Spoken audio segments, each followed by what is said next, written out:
All right. Hello, everyone. Welcome to Good Critic, Bad Critic. It is a brand new channel where us three Muppets are going to review Gladiator 2. This is the pilot episode we got here. I have to my left here, I have Captain Quintano. Well, that's the left. Come on, everybody. Captain Quintano. And we have our British Captain Darling, who is also known as Craig, on the right here. So, hello. I do know what you're referencing in the name there, which I'd like to see, because I was like, is that him? And then after another scene, I was like, yeah, that's definitely him. So we'll get to that eventually. But we're going to be reviewing Gladiator 2, and it is a sequel of the first Gladiator, which came out in 2000, directed by Ridley Scott. Screenplay by David Franzoni, John Logan, and William Nicholson. Story by David Franzoni, and it starred Russell Crowe, Joaquin Phoenix, Connie Nielsen, Oliver Reed, Derek Jacobi, Jimon Hansu. Sorry if I butchered that, and the late great Richard Harris. And it was the theatrical version was 155 minutes long, and its budget was 103 million, made 465.5 million. So I'd say it was a hit. And it was, me personally, it was my favorite film of all time. So I'm going to cut it to one of you guys, because there is a sequel that we just saw called Gladiator 2. And Captain Quintana, what were you thinking when you heard that they were making a sequel to this movie? I didn't really know what to expect. I think we all going into it, everyone who's seen Gladiator 1 has an extreme love for the movie. You either loved it or you really loved it. So when you hear that a sequel is coming out 20 years later, you think to yourself, is it a cash grab? Is it something that Ridley Scott and, the writers, they just wanted to put together for a long time? I didn't really know what to expect. I didn't have the highest hopes. But coming out of it, I've got a lot of mixed feelings. Okay. Craig, what were your thoughts when you heard they were making a second Gladiator movie? Initially, why? Because the first one is just such a self-contained story, like starts and ends. It's fantastic. How's he gone from there? Because if you've seen the original film, spoilers, he dies in the end. 20-year-old film. And I just thought, why? But with it being Ridley Scott, he's not a cash grab person. He's an artistic person. So I thought, give it a chance to see what he's going to do. But he's been very hit and miss recently. So, well, that's funny you mentioned that, because there's a saying going around about Ridley Scott the last few years, and it's saying about from Game of Thrones about the Targaryens. They say when Ridley Scott makes a movie, the gods flip a coin. So it's whether one side's bad, one side's good. You don't know what it's going to be. But I don't want to give away too much of what I thought of the film. But speaking of the coin thing, I felt it's still spinning. There were some good parts and bad parts to it. But when I first heard that they were doing a sequel, it was never going to be terrible. It was not terrible, no. Which is good. But when I first heard they were making this movie, I was legitimately pissed off. I was like, why are you going to fuck with what I consider the perfect movie? It is amazing. All the performances in the first movie are just incredible. The set pieces are incredible. The costumes, the story, which is basically a long revenge story that you are so invested in from beginning to end. And you want to see the hero come out on top, and eventually he does. But spoilers, he dies in the process. That's another thing that we should get out of the way right away. If you have not seen this film, this is going to be loaded with spoilers from beginning to end, because we are basically going to go through the entire film from beginning to end, because I have a shit ton of notes here. Basically, I just wrote the whole entire movie on these notes in a very disturbing way. So but yeah, I was very upset that they were making this movie. But harking back to my second favorite movie of all time is Blade Runner, ironically another Ridley Scott film. But when Blade Runner 2049 came out, I had the same feeling but then I went and saw it, and I went, "Wow, this is actually really good." I thought it was a really good sequel, not as good as the first, but a really good sequel. So I was kind of going into it thinking, well, that ended up being good, so maybe this will as well. Anything else you guys want to mention before we dive into this? Let's dive in. You just want to dive in? Okay. So yeah, let's get going. Let's get going. This is Gladiator 2, our review. And by the way, we don't have to be so serious because we're three Muppets here and we can just goof around and you guys can chime in whenever you want. Gladiator 2, directed by Ridley Scott, screenplay by David Scarpa, music by Harry Gregson Williams, which Quentin, you would probably be in agreement with me that is alarming at first look because Very you want it to alarming. be Hans Zimmer score, which is one of the that's definitely one of my top 5 favorite scores of all time as well. Easily is the original Gladiator score. So now we have the cast here. Is it Paul Mescal? Mescal? How do you say his last name? Mezcal, probably like the smoky tequila is how I would pronounce it. Mezcal. Okay. Mescal. Yeah. Mescal. So he plays Lucius. Pedro Pascal plays Marcus Acacius, but as you'll see, I keep referring to him as General Pascal. Denzel Washington plays Macrinus. Connie Nielsen, who is one of the returning characters, one of the only returning characters, by the way, in Lucilla. So she returns as Lucilla. Joseph Quinn is Emperor Gaeta. And then Fred Heckinger is Emperor. I don't know what his name is. Peter Mensa is Jabartha. I think that's the 300 guy. What is it? It's Caracalla. Caracalla, okay. I believe. Okay. Yeah, I've lost literally all my notes, but I think it's Caracalla. Caracalla, okay. I'm sure. Derek Jacobi returns to play Senator Gracchus. I actually hadn't seen him in anything in a long time. It was really nice to see his face. Yeah, but I think him and Connie Nielsen are the only 2 recurring characters. So I think I don't want. Oh, sorry, I was going to say, gun to my head. The last thing I could have told you was Gladiator. Yeah, I'd seen him in a couple other things before. Go ahead, Gwen. The little boy who plays Lucius looked a lot like Lucius. I thought that was awesome. Yeah, I think he did a little bit. Yeah. I have more cast here, but I don't want to say them because I want to save them for when they show up in the film. Because I was like, Craig, you'll like this because I've been watching so much British television the past 2 years. I recognize them almost instantly, and I was like, "Oh, I know them." We have a few British comedy actors showing up in this, and I actually enjoy, even though they're playing serious roles, I actually enjoyed seeing them. I was like, "Oh shit, I know these guys." So that was a real treat. They did their toe into some serious acting time to time. Yeah. Yes. It's good to say. It's good to see him. It is. Yes, it is. Okay, so we're going to begin going into Gladiator 2. This is, remember, folks, spoilers from here on out. We're basically going to go through the entire plot of the movie. So, and I saw this with Quentin, and it first opens up with the Scott-free logo, and I wrote down "Gods flip a coin." Whenever you see that logo, the gods are flipping a coin. That they're flipping a coin right then if it's good or bad. You don't know what side it's going to land on.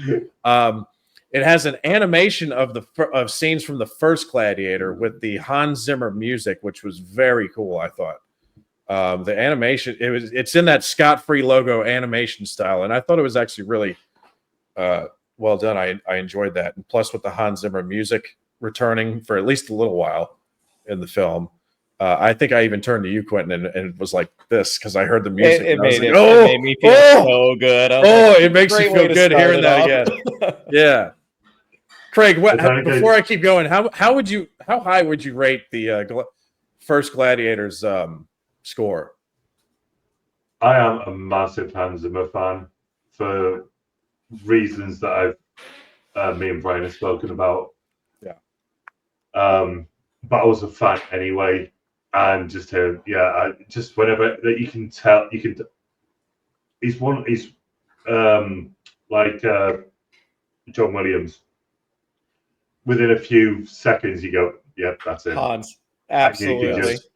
And he's like, Sometimes it's not even like middling. It's never bad. It's never middle. It's like okay, how good is this going to be? It's Right. like it's going to be good, but how good is it it's actually going to be? and you mentioned John Williams. Those are the two for me. Those are the two goats. Yeah, Greatest of all time in making musical scores, man. We threw on the Polar Express as a Christmas movie a couple of nights ago, and the music started playing in a certain scene, and I was like, "That's Hans Zimmer." Like you just know it literally within those first few seconds. So you look it up, and sure enough, it's Hans. Yeah, but unfortunately, Hans Zimmer didn't.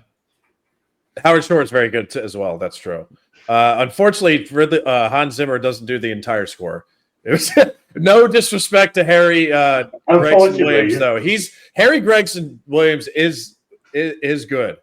I'm pretty sure he did Prometheus, and he's done a few others. He's done a lot of Ridley Scott films as well. I think he did Kingdom of Heaven. I could be wrong. And Prometheus for sure. If I'm wrong, but he's very good as well. But I found myself throughout this missing more of Hans Zimmer's original score. Absolutely. I don't know if you guys felt the same, but 100%. It was good to hear that in the very beginning with that animation. That was the "We cool. Are Free" at the end too. Yeah, I wrote down reading. Pay attention, you Muppets, because there's reading on the screen, and I can't remember what it said, so I'm not gonna. It was like that opening thing in the first movie where it was like Marcus Aurelius's campaign against the Germanic barbarians is coming to an end. It basically told you what the world is. It said there's a lot of corruption and there's 2 emperors now, something like that. It was 16 years after the end of the first years Gladiator, after 200 AD.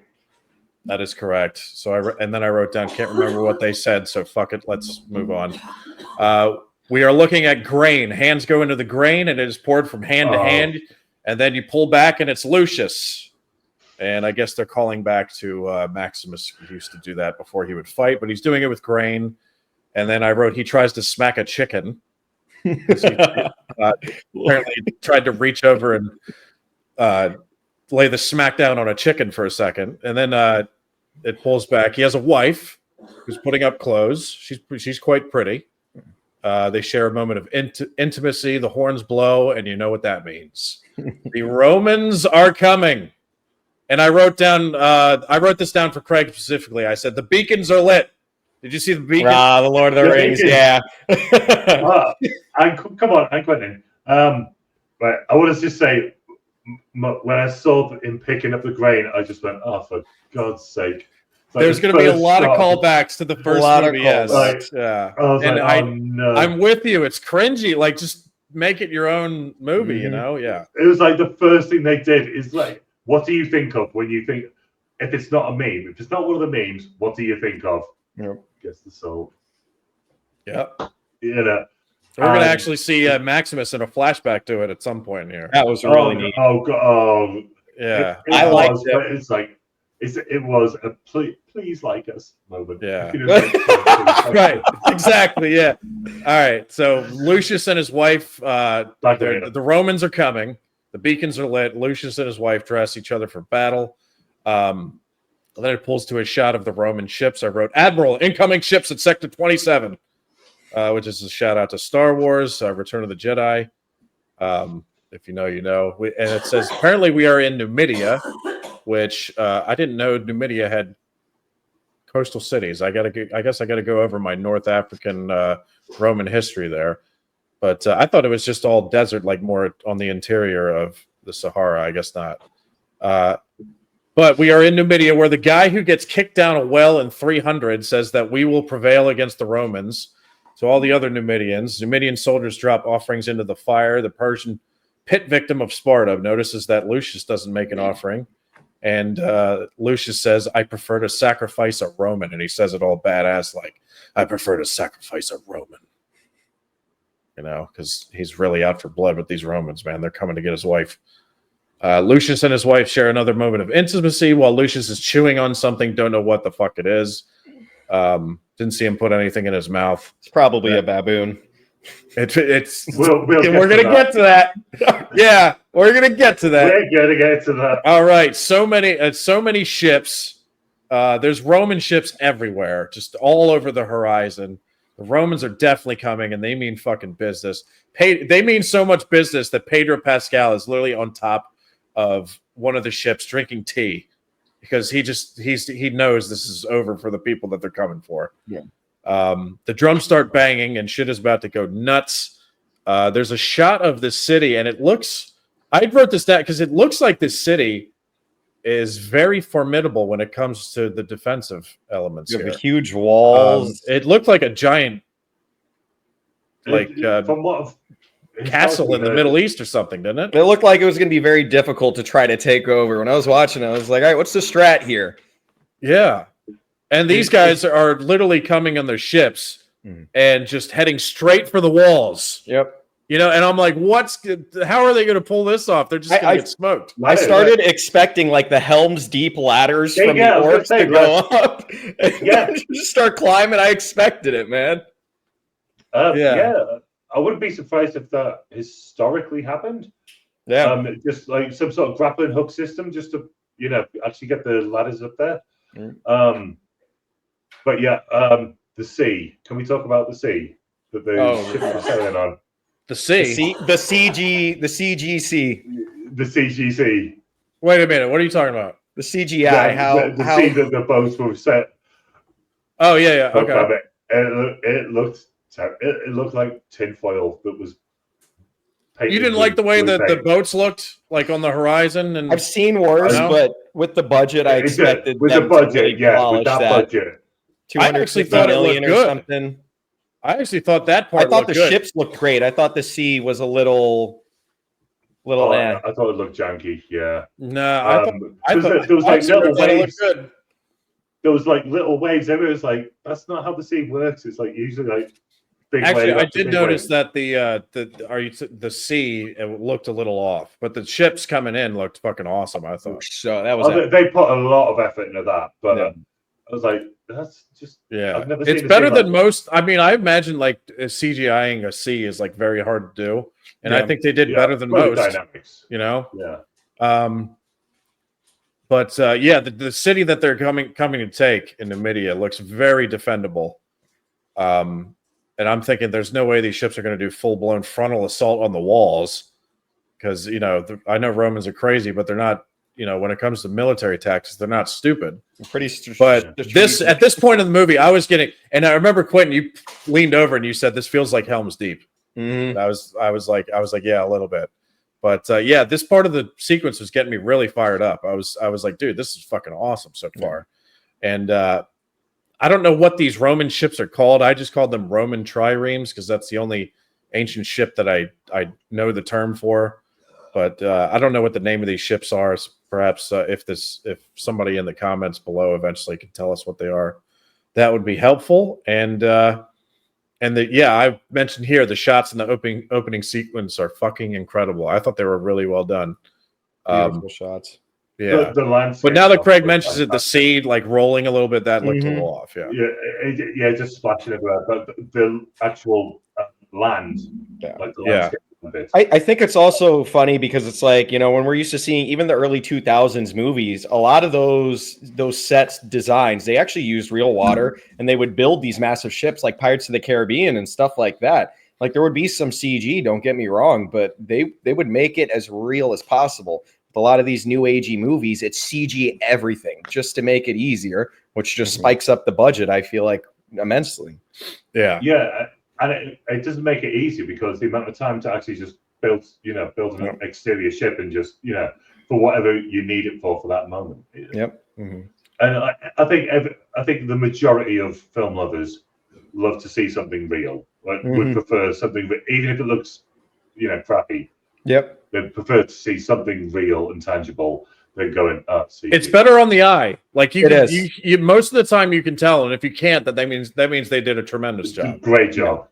Yeah. Monsters in horror movies, prosthetics composed like as opposed to CGI. Like the prosthetic makeup, Freddy Krueger is just like so much better than whatever the heck they would make nowadays. Yeah, exactly. The Thing, which itself, it doesn't look fantastic, but the fact that it's real, and you go, how did they do that? And you go, that is that is amazing. Yep. Like it doesn't look like the guy's face, but goddamn, that looks fantastic. because it's there.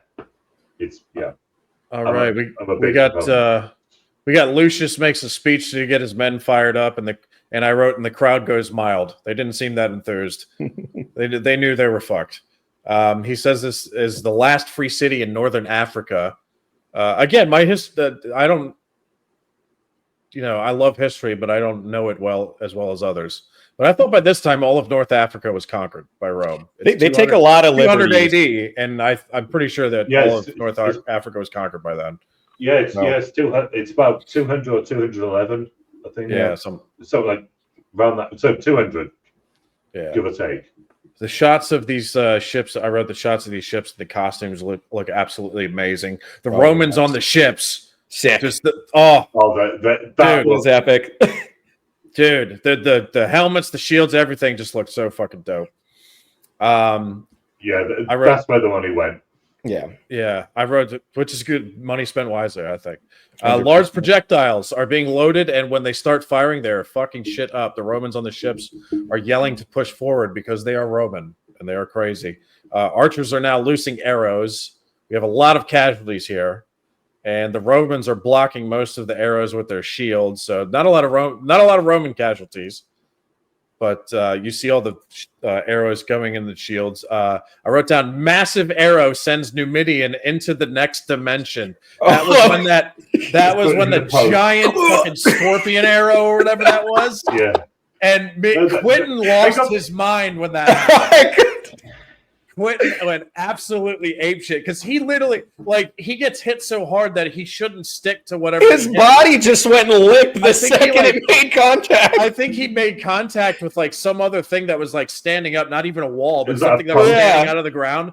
The force of that should have taken the guy and the thing that it hit off into the fucking absolutely into the next stratosphere, dude. Yeah. That thing came at him harder than any arrow I've ever seen, and the arrow was the size of a nuclear ballistic missile. It was an arrow that was meant to take out smog. It was from Game of Thrones, wasn't it? Yeah, it was like that one. Yes. Ships. Yeah, it was exactly the scope. I think it was bigger. Exactly what it was. Did you see the width of it? Because it hit him in the chest and abdomen area. 50 cal bullet. And the width of it literally covers this whole area. Yeah. The thing was this far wide. It was like Godzilla's dick. Can I just say, imagine you're in charge of that and you fucking miss. Mm-hmm. It's like, but why did you waste it on one guy? You should send that just to line up the guys perfectly so it takes out 30 people. Yeah, it looks cool. It looked cool, but it was really practical. If you missed and you turn around and everyone had just worked on that for the last 2 months. Oh shit! Sorry, guys. Yeah. Do you know how heavy that was? It's the biggest arrow I've ever fucking seen in my life. Yeah, they literally stole that from Game of Thrones and added another layer of girth to it, and then said, "Launch this into one man." I'll tell you what. That's what this film needed is dragons. All right.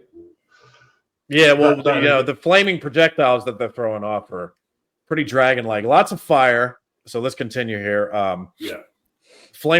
wrote flaming projectile hits Roman ship and engulfs all of the slaves below deck. That was a cool shot. That was sick. I felt really bad for the slaves because all they're doing is rowing. They're not part of the fight. They're just rowing. Yeah, just waiting for their death. Yeah, ships are about to reach the walls, and they have siege towers on the ships. Which it's based, like you guys said, it's like Helm's Deep, but on the sea.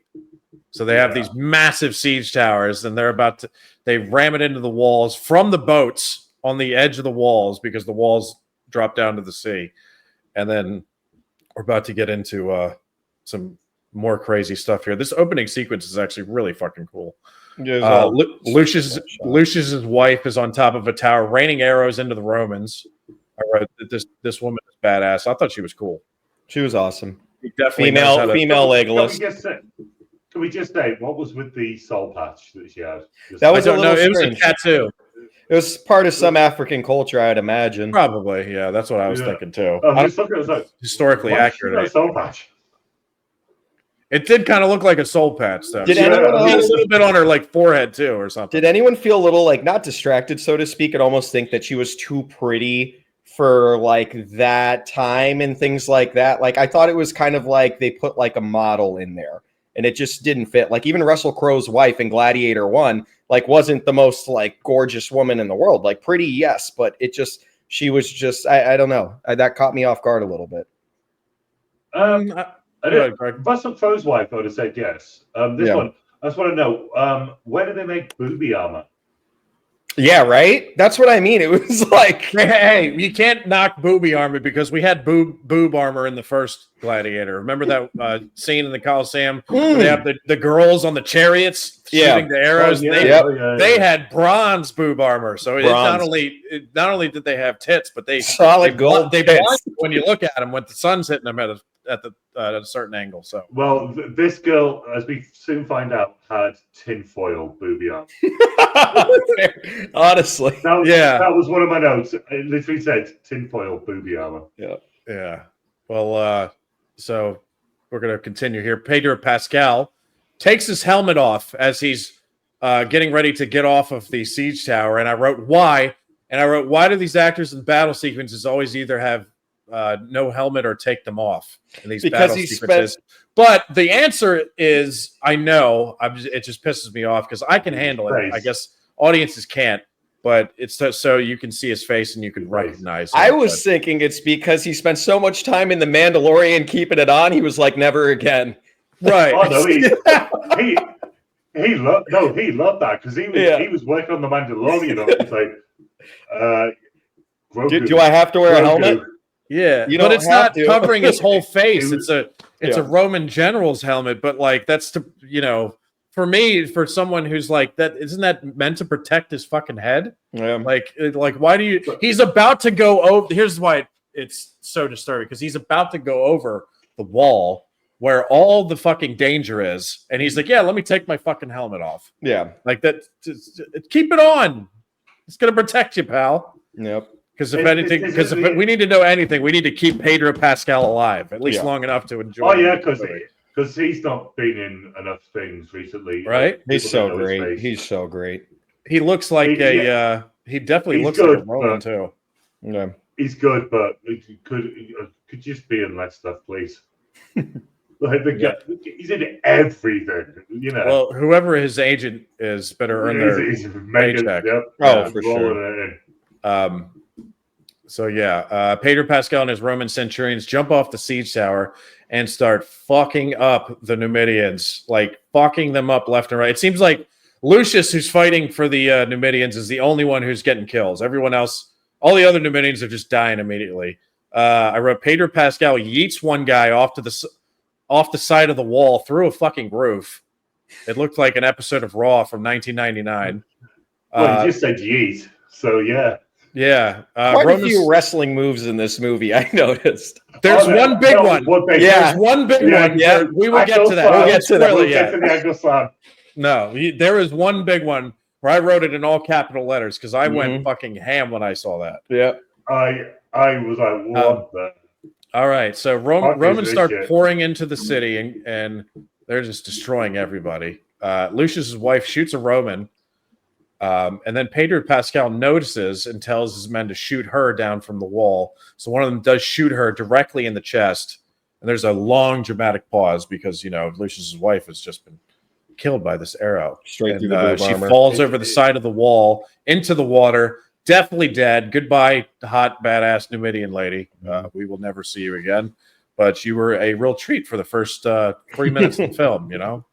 It was so powerful it slowed down time. It is. Where she falls backwards. It is. Lucius sees the whole thing, and then whack, he gets thumped over the head with a goddamn club, because apparently this Roman forgot his gladius that day. So he couldn't stab him. He just gets thwacked with, like one of those batons that the cops used to carry around in the 1920s. So that was a little strange. So he's knocked out, and Lucius's wife, you see her fall into the water. The screen goes black, and now it's Lucius in a dream sequence. I wrote this with a question mark because I wasn't quite sure what this was. So it's all black and white and blue. It's not just black and white; it's blue too. Is this the Sharon Where he goes is to that like how the you say- after, That's the god that ferries you across the river Styx. and you give him a coin or whatever it is. That's the Yeah. boat. The Charon is the boat. It was the Okay. boat. I thought it was the guy who's real creepy and like And, ferries you Rapid. across the I water. believe it's the boat. We'll get told in down below. Yeah, somebody in the But I comments believe can it's the correct boat. us. Yeah, but good. Is that how you say the name, Craig? Because I'm not sure. Sharon. Sharon. It's like Yeah, Ozzy would say it, Sharon. you know? Sharon! Sharon. Yeah. Yeah. Hey, Sharon. I thought it was. I thought it was Karan.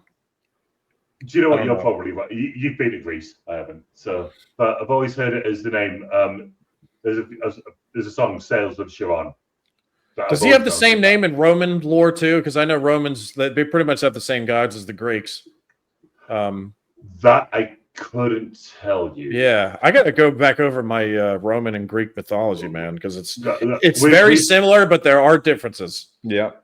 So Is it- especially in that names. that is an absolute rabbit hole that you go down though. When we start doing that, you lose Yeah. yourself. Okay, so she's I wrote down here. He sees his wife. Lucius sees his wife in this dream sequence being taken by Sharon, however you say his name. So it's the god that ferries you across this river Styx into the afterlife. So she goes onto the ferry with Charon to go to the afterlife. She stares at him before she goes and says, "I will wait for you." Lucius screams like he has a bad case of mud butt because he's very emotional right now. So I did think of. It's going to sound really stupid, but Deadpool 2, where he can't talk to her, but she can sort of see him, but she doesn't really acknowledge him. Mhm. And when she turns and said, when he sees his wife go in and she turns to him, I thought there was just similarities. Just a little okay. bit of similarity. Is it? Yeah. Oh wow! Comparing Gladiator 2 to Deadpool 2. Deadpool 2. That's totally different movies. Well, let's wait for the box office. Yeah, exactly. Okay, now Lucius emerges from the water. He snaps out of this dream sequence, and it's back to Numidia. And the Romans have defeated the Numidians. There's dead bodies everywhere. Lucius goes further into the water to find his dead wife. She's got an arrow in her chest. He has another moment of mourning, holding her tightly, her dead body. He rips off the back end of the arrow before he is taken by two Romans.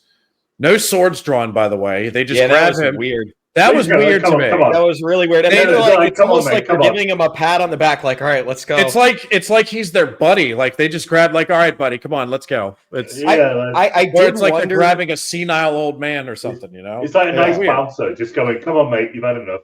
I wondered if that was kind of like, looking back on that scene, I kind of wondered if it was because Pedro Pascal and his army were kind of just fed up with just coming and conquering conquering. And you could tell that Pedro just kind of had that, like, they were all kind of over it. So I thought I saw a little bit of sympathy in that scene, kind of thinking back on it, but it was definitely strange at first sight. I didn't think of that because we do get to Pedro Pascal. When we start learning about his character, he's not a monster. He's very distraught by the things he has to do. So yeah, no swords drawn. They just grab him like, "Hey, buddy, come on, let's go." You've had enough. No swords drawn, nothing. Just grab them with their bare hands. It was weird. Out the kiddie pool. Come on, let's go. Yeah, yeah, that's what it felt like. Now it's almost nighttime, and all the Numidians are either quiet, or the older ones, and the women are mourning. They're all screaming. All their husbands and stuff have just been killed. Pedro Pascal, it looks like he hates his job. He orders his men to burn the dead bodies and says, "I claim this city for the glory of Rome." And then he pauses and says, "Woe to the conquered," and walks away. He definitely hates his fucking job. That's 100%. Sure. So immediately we establish that he's not a bad dude. He just has a really shitty job, and he doesn't like what he's doing, and there's no honor. But he's damn good at his job. He is. Yeah. He has to follow orders. So just a soldier. Who's not been there? Yeah. Right. All right, the Numidians are getting branded before they're sent into slavery. Lucius is boarded onto a ship. They're now slaves below deck. So they're now below deck with this scene. He's with the guy who gets Sparta kicked down a well in 300.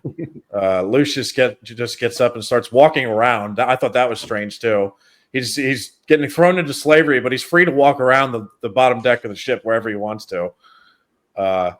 I found that strange. Did you guys? I thought it was strange because there was that scene where you don't know if he's laughing or crying, and then you realize he's crying, and then the very next scene that it cuts to is him talking to the well 300 guy who gets kicked, and then they're like laughing and joking around. I thought that was a very quick cut, and I was just like, it was odd to me. It's probably a passage of time thing. I think it was, but it was. I just found it strange that they weren't chained up. Like, they just got. Their city just got sacked. And he's like taking all the men and putting them into slavery. There's no chains or nothing. They say, here, have a seat below deck. I found it a little, I don't know, little details like that. I'm like, shouldn't this time be like a little more brutal? You know what I mean? As if the movie's not brutal enough. There's a lot of blood and gore in this one. It's Ridley Scott to the T. Ridley Scott. Yeah. My favorite director, but even though he's my favorite, I will admit that he has some stinkers in his library. I'll tell you what, man can direct a Rhino. We'll get to that. So where was I at here? Oh, sorry. Okay, here we go. He talks to the well victim, which is what I'm calling him, the Sparta well victim, because he's the one that gets kicked down there by Leonidas in 300. And the Sparta well victim has a broken and lacerated forearm and says he will die soon, and he's ready to die. He mentions how Lucius was a young boy brought to them in the desert, and I wrote more on that later. So, flashback to when Lucius was a boy being a goalie in a football match, apparently. Did you notice that, Craig? It looked like a football match. Yeah, it was. It sort of did, but I was like, that's about 1,000 years. If there's any American, if there's any Americans listening, that means it's soccer we're talking about. Soccer. Yeah, soccer, guys. Soccer. The football game where you use your foot with the ball. That football game. Yeah. So he sees some Romans approaching on horseback, and he runs away. And the Romans have you seen this boy? While they're surrounded by a bunch of boys. Which boy are you talking about? You're just surrounded by him. There's no sheet of paper with his face on it. Have you seen the boy? Dude, I was waiting for the Terminator 2 joke. I was waiting for one of the kids to look at him and be like, "You're talking shit. There's all boys here. Which one do you want?" I was waiting for the Terminator 2 joke. Have you seen this boy? And he pulls out a picture of John Connor. I don't know why I didn't piece it together then. It took me a lot later in the movie to piece certain things together than it should have, for sure. Yeah. So then young Lucius then speaks to a woman who says, "Never let them find you." And he runs away again, this time on horseback. And then we snap out of this flashback sequence here. And we are now in Ostia, which is a port of Rome, apparently. I've never heard of it. No. But a very pretty looking city. It also looks like a very big city. And the Roman ships with the new Numidian slaves are being brought there. And then it was a very quick cut.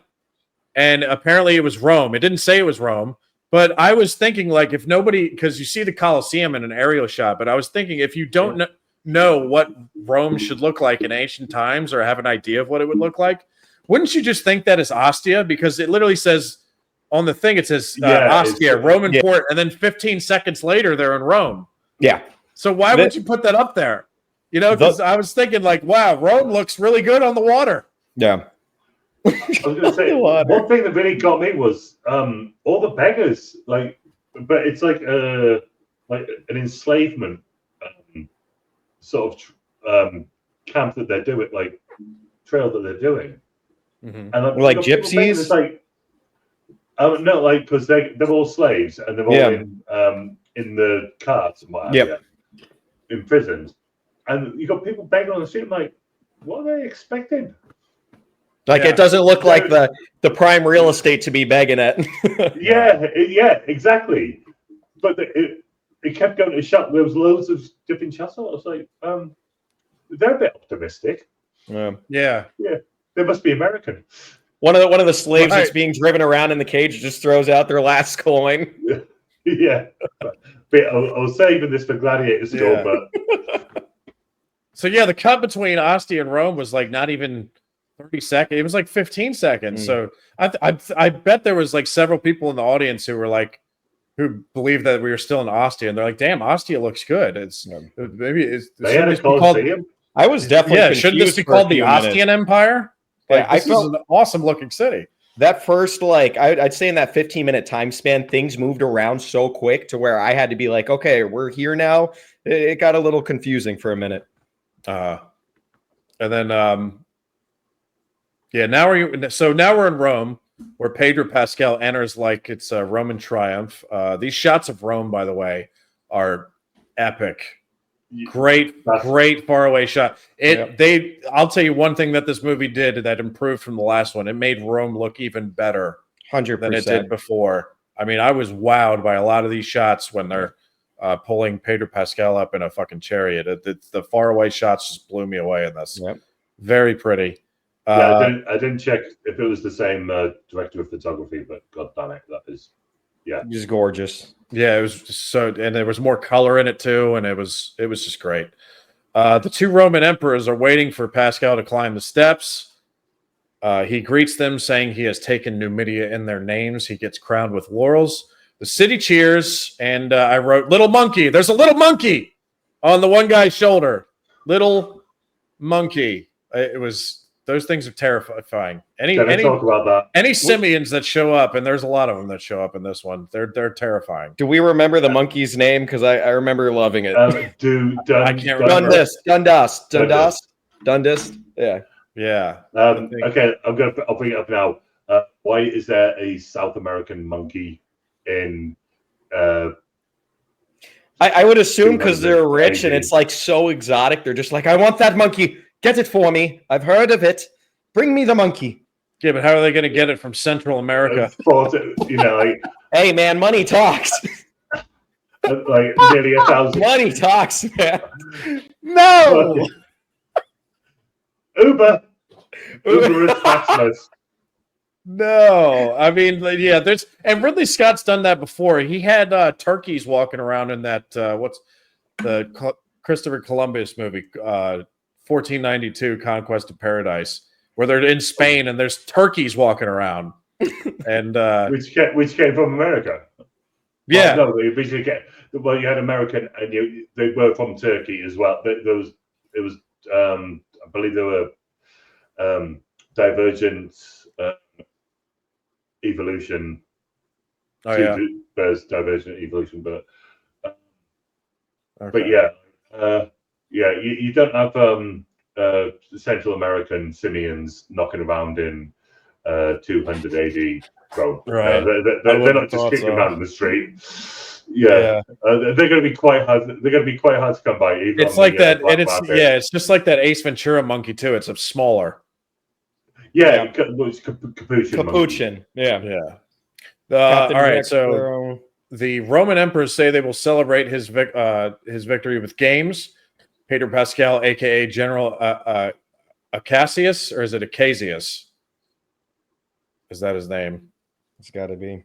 But I just kept writing down General Pascal. General Pascal, I think, is good. Let's go with that. Sounds better. Yeah, better.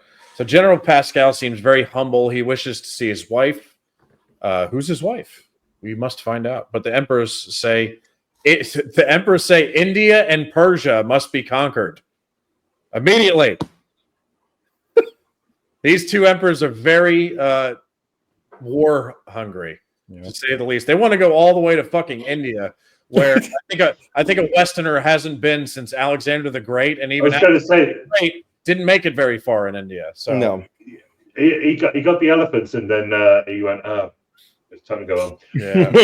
Well, actually, he wanted to keep going because he was crazy, but his soldiers were like, "Dude, that's enough. We're fighting hundreds of elephants now. We're done. We're turning back." But that was. He said India, and I was like, "Dude, this guy's crazy." I mean, the Romans didn't have gone to Persia before. There's a couple times where they fight particularly the Parthians, which were basically the new version of the Persian Empire at that time. But India, they never made it to India. At least I don't think. Maybe their I mean, traders did at some point, but I don't think their soldiers ever that made is it to a India. long way. Long fucking way. That's almost halfway around the world, man. Yeah, And if you count the known world at the time, it was more than halfway around the world. yeah. Oh God, yeah. Yeah. Acacia says Roman subjects must eat, and the smaller emperor says they can eat war, which I was like, I hope that line never is spoken again. They can eat war. Like we know he's bad. We know he's an idiot and a bad guy. Like you don't have to throw that in there. Anyway, Pedro Pascal does not look happy with this. And now we cut to Anzio, which is a Roman town.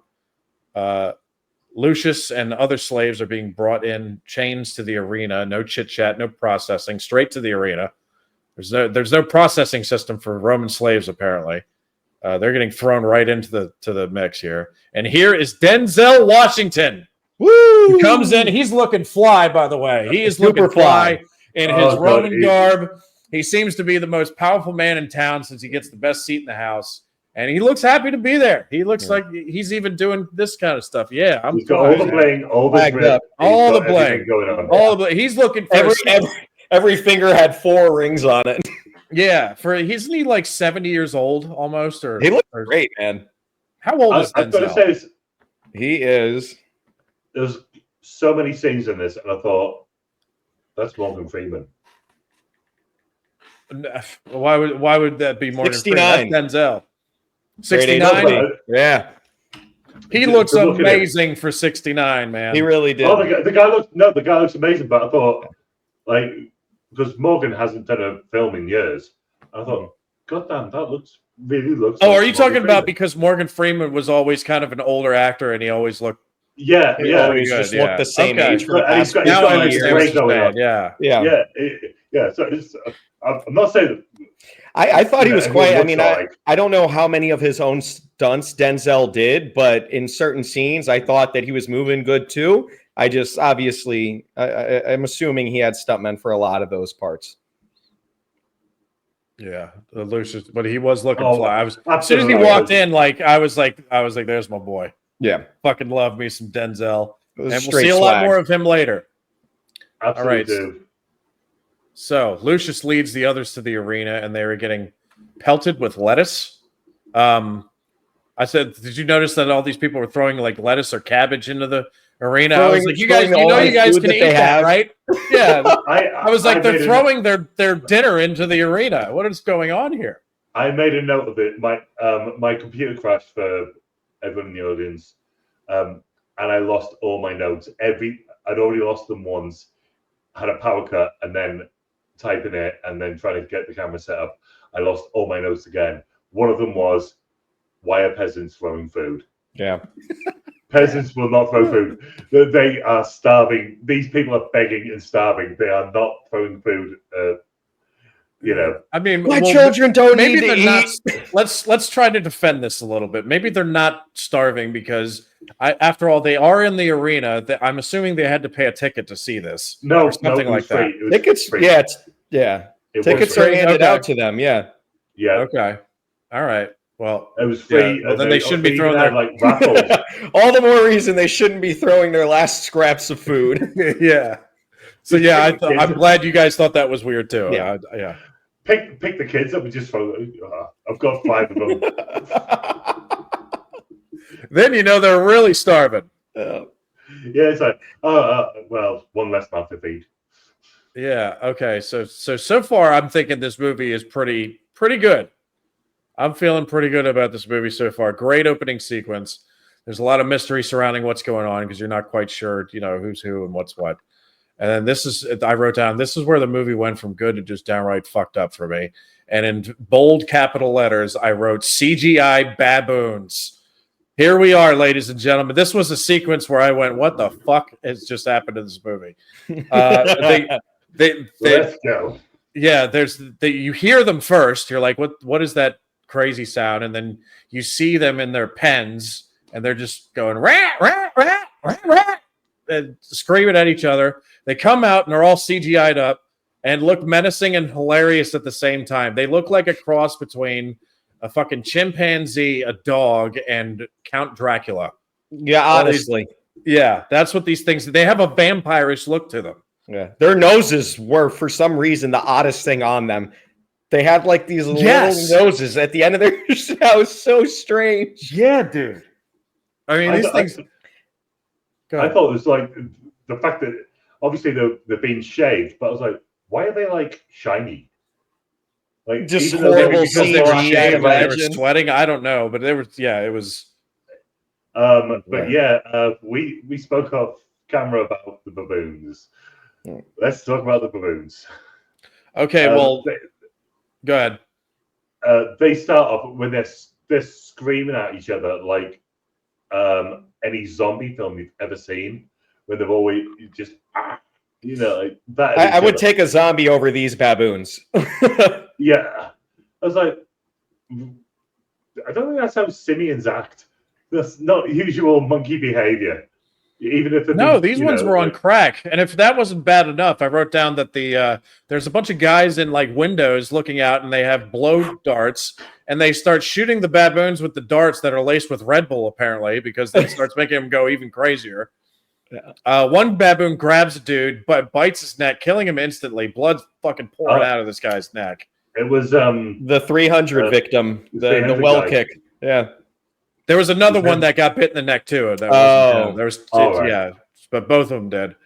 So there's two guys that got bit in the neck. Lucius comes in and smacks the baboon, just bitch smacks him. The baboon dives at him, and Lucius blocks him with his chain, throws him off, and then they have a stare down for like about 10 seconds until the baboon attacks. Lucius bites the fucking baboon in the arm. Spits out a piece of its arm and screams at it. He turned into a ravage animal. Like he's just tasted baboon flesh for the first time and is like, I fucking love this. This is Sparta. Dude. Oh my God. This sequence is crazy. In a lot of bad ways. Then Lucius manages to grab the baboon, and this is where I'm letting this all this stuff that I've mentioned so far. I'm like, all right, fine. It's hilarious, but whatever. It's. I guess I can get over it. This is the part that bothered me about this scene, more than anything put together. Lucius manages to grab the baboon and strangle it with its chain. I'm pretty sure that baboon is fucking 3 times stronger than Lucius. Not to mention the pile of meth that it ate before going out there. He shouldn't have stood a chance. He gets shot up with a cocaine dart or whatever it is. Yeah. And Lucius is doing nothing to that baboon. Yeah. That baboon is got to be strong as an ox. It was like I would take a World War Z zombie over fighting that baboon. 100%.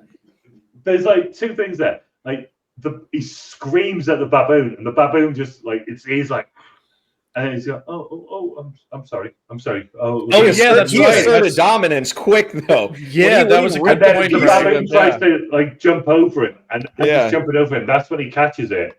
Puts him in some UFC. I've got chains. He puts him in a rear naked choke with his. There was a lot of like jiu-jitsu fighting style moves on top of the WWE stuff. There was like a lot of weird jiu-jitsu in this movie. Yeah, whoever choreographed this movie with the fighting sequences definitely watches professional wrestling. Yeah, it was Dana White. He's behind it. Oh no! It was one of the WWE. This film was choreographed by TKO Industries. Yeah. No, it's it is TKO. Yeah, sorry. But yeah, there's a baboon behind them as well, and it's jumping in the background. Like, I'm upset. It's like a baboon would just like maul you. It was absolutely just rip your face off. Did anyone in the background hopping around while he's choking him out?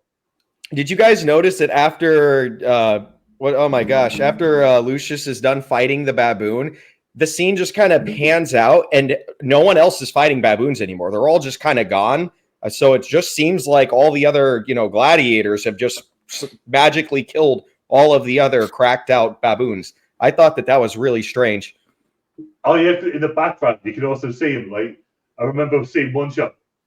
There's a gladiator just kicks one, Like, Yeah. Baboon comes Like, Yeah, 50-pound baboon just He goes fucking- flying from a Dude, kick. he fucking super kicks it just like kicked Shawn it Michaels. over.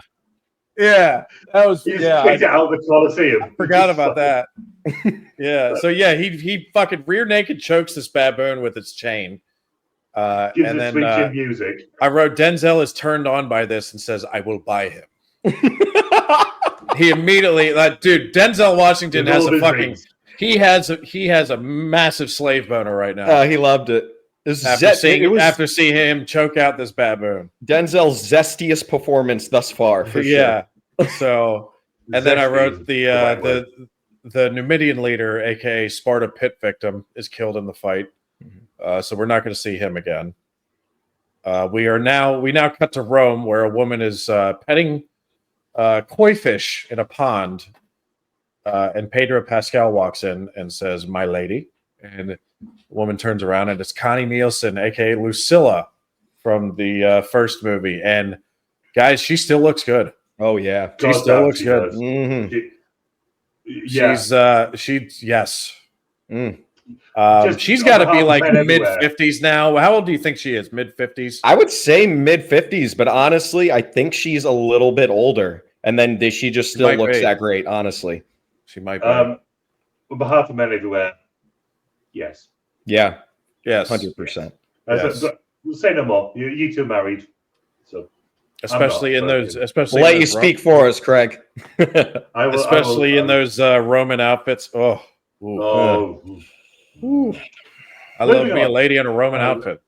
let me cross my legs. Moving on. Yeah. All right. Before we get some Connie Nielsen boners here. Yeah. So we find out that Lucilla is, in fact, General Pascal's wife, which throws a whole new different Yeah, throws a swing to wrench it in the there. works. She doesn't have a great track Yeah. record with men. So In the Lucius Gladiator. hate. So Lucius hate. Yeah, that's true. So Lucius hate. They keep dying. They're on. Most of them are honorable, but they keep dying. Yeah. So wait till the end of the film. Yeah. So Lucius hates General Pascal, and Lucius is Lucilla's son. And yeah, the whole dynamic. It's immediately that whole dynamic is like, whoa. There's dynamics that the characters are not aware of yet. But we'll get to that down the road. Now we go back to Anzio, where Denzel has just bought Lucius. He has I wrote a Greek slave master. He sounded like he was Greek. I don't know what that accent was, but it sounded kind of. You talking about Denzel's? Accents? No, the guy that works under him. That's like the guy that kind of. The doctor. Yes. No, not the doctor. No, I'm talking about the guy. You're talking about the guy who's under him, under Denzel, so to speak. He's like he does and whatever he Denzel basically, does. Oh, is this the one who roughs him up? He roughs them up. Yes. He roughs up the Oh, gladiators into shape. Basically, yeah. I want to talk about that. Do you? Yeah. What the Greek guy or that guy specifically? With the knuckles on. Yeah, what about yeah. God, he wouldn't have a face left. Oh, you're talking about I was had thinking- Lucius put those on? Yeah, I was thinking they were pads, not like. No, they were like No, metal yeah. spikes, and No, like they had metal Lucius's spikes face on. was surprisingly And- like not marked up after Oh, that okay. whole debacle. I thought that Yeah. was Okay. ridiculous. Well, I thought they were just pads, but if you're saying they're spikes, I no, believe you. They were metal. Heavy, And yeah, if- like heavy metal guys. Yeah. But what they wear on their shoulder pads. He had Right. that on his gloves, and he cracks it. I was like, right, well, that's Yeah. your face destroyed. So if they were spikes, yeah, then he should be dead. yeah, Definitely. basically. So Yeah. okay. So now he has that's the what- Greek. He has the Greek slave master working for him. I'm assuming he's Greek. He sounds Greek. He sounds like he's got a Greek accent. He looks at Lucius and says, "I know this one. He eats monkeys." And then the Greek slave master guy brings Lucius into the mess hall with the other slaves and tells him to eat. Lucius sits down and everyone is staring at him, and they start making baboon noises to fuck with him because they know of his latest incident with the CGI baboons. Like a 3-minute scene of them just making monkey noises. Monkey noises. Yeah. That is so British. If that would happen anywhere in England. Yeah, because That's they're so just fucking with him. mistaken. Yeah. And Lucius just- takes it like a champ. He just starts Yeah. laughing about it. Yep. You got to own it. You got to own it. Yeah. Absolutely. Well, I mean, it's And it kind of a works. compliment because he literally went in there, bit a baboon's arm off, spit it back out at it, and then put it in a rear naked choke and killed it. Yeah, I don't think anyone's gonna fuck with you after that. Yeah. So he's got a pretty badass reputation. Yeah. Are you a baboon, motherfucker? And yeah, and I actually wrote that. I said, so he already has a reputation as a baboon eater. Yeah. Cut to Denzel, who is sitting on a small throne. He orders Lucius to step forward. He tries to talk to Lucius, but Lucius refuses to talk. And then Denzel says, violence is the universal language. And he says, he can fight an ape. Let's see if he can fight a man. Well, I'm pretty sure that wasn't an ape that he fought, but if he did fight an ape and he fucking killed it, put it in a rear naked choke, then I'm pretty sure that Lucius, but in the next 20 minutes of this movie, is going to become the emperor of the world. Because that is that if you are a man and you defeat an ape, nobody is ever fucking with you ever again. No. So Not a shot. I distinguish between ape and baboon. That's why I wrote that down. So Lucius squares off against the Greek guy. They have a back and forth fight that pretty even, pretty cool fight sequence here. It was Well, very well that's choreographed. I felt. That's where. Yeah, but that's where. Yes, thank you. It was badass that he didn't put the whatever they are metal pads on his hand to fight. Yeah, I thought but the that was Greek badass. guy has the metal pads. Yeah. on. he has. And if No, what the you guys metal say guy is did, true, but Lucius just left him on the floor. Yeah, Yeah. that's right. Lucius left him on the floor. But if what you guys say is true with the pads with the spikes on him, then Lucius should be fucking dead because he gets hit in the face like seven times.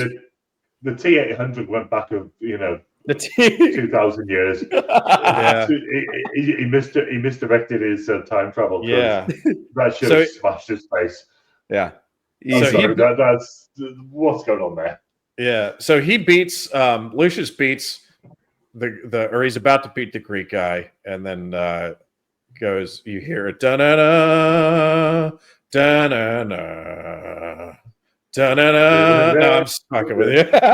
I was like, I don't remember this shit. Because Craig mentioned the T800, so I had to. I knew where you were going, mate. I knew you were going. No, he is about to beat the Greek guy, and He knocks him down.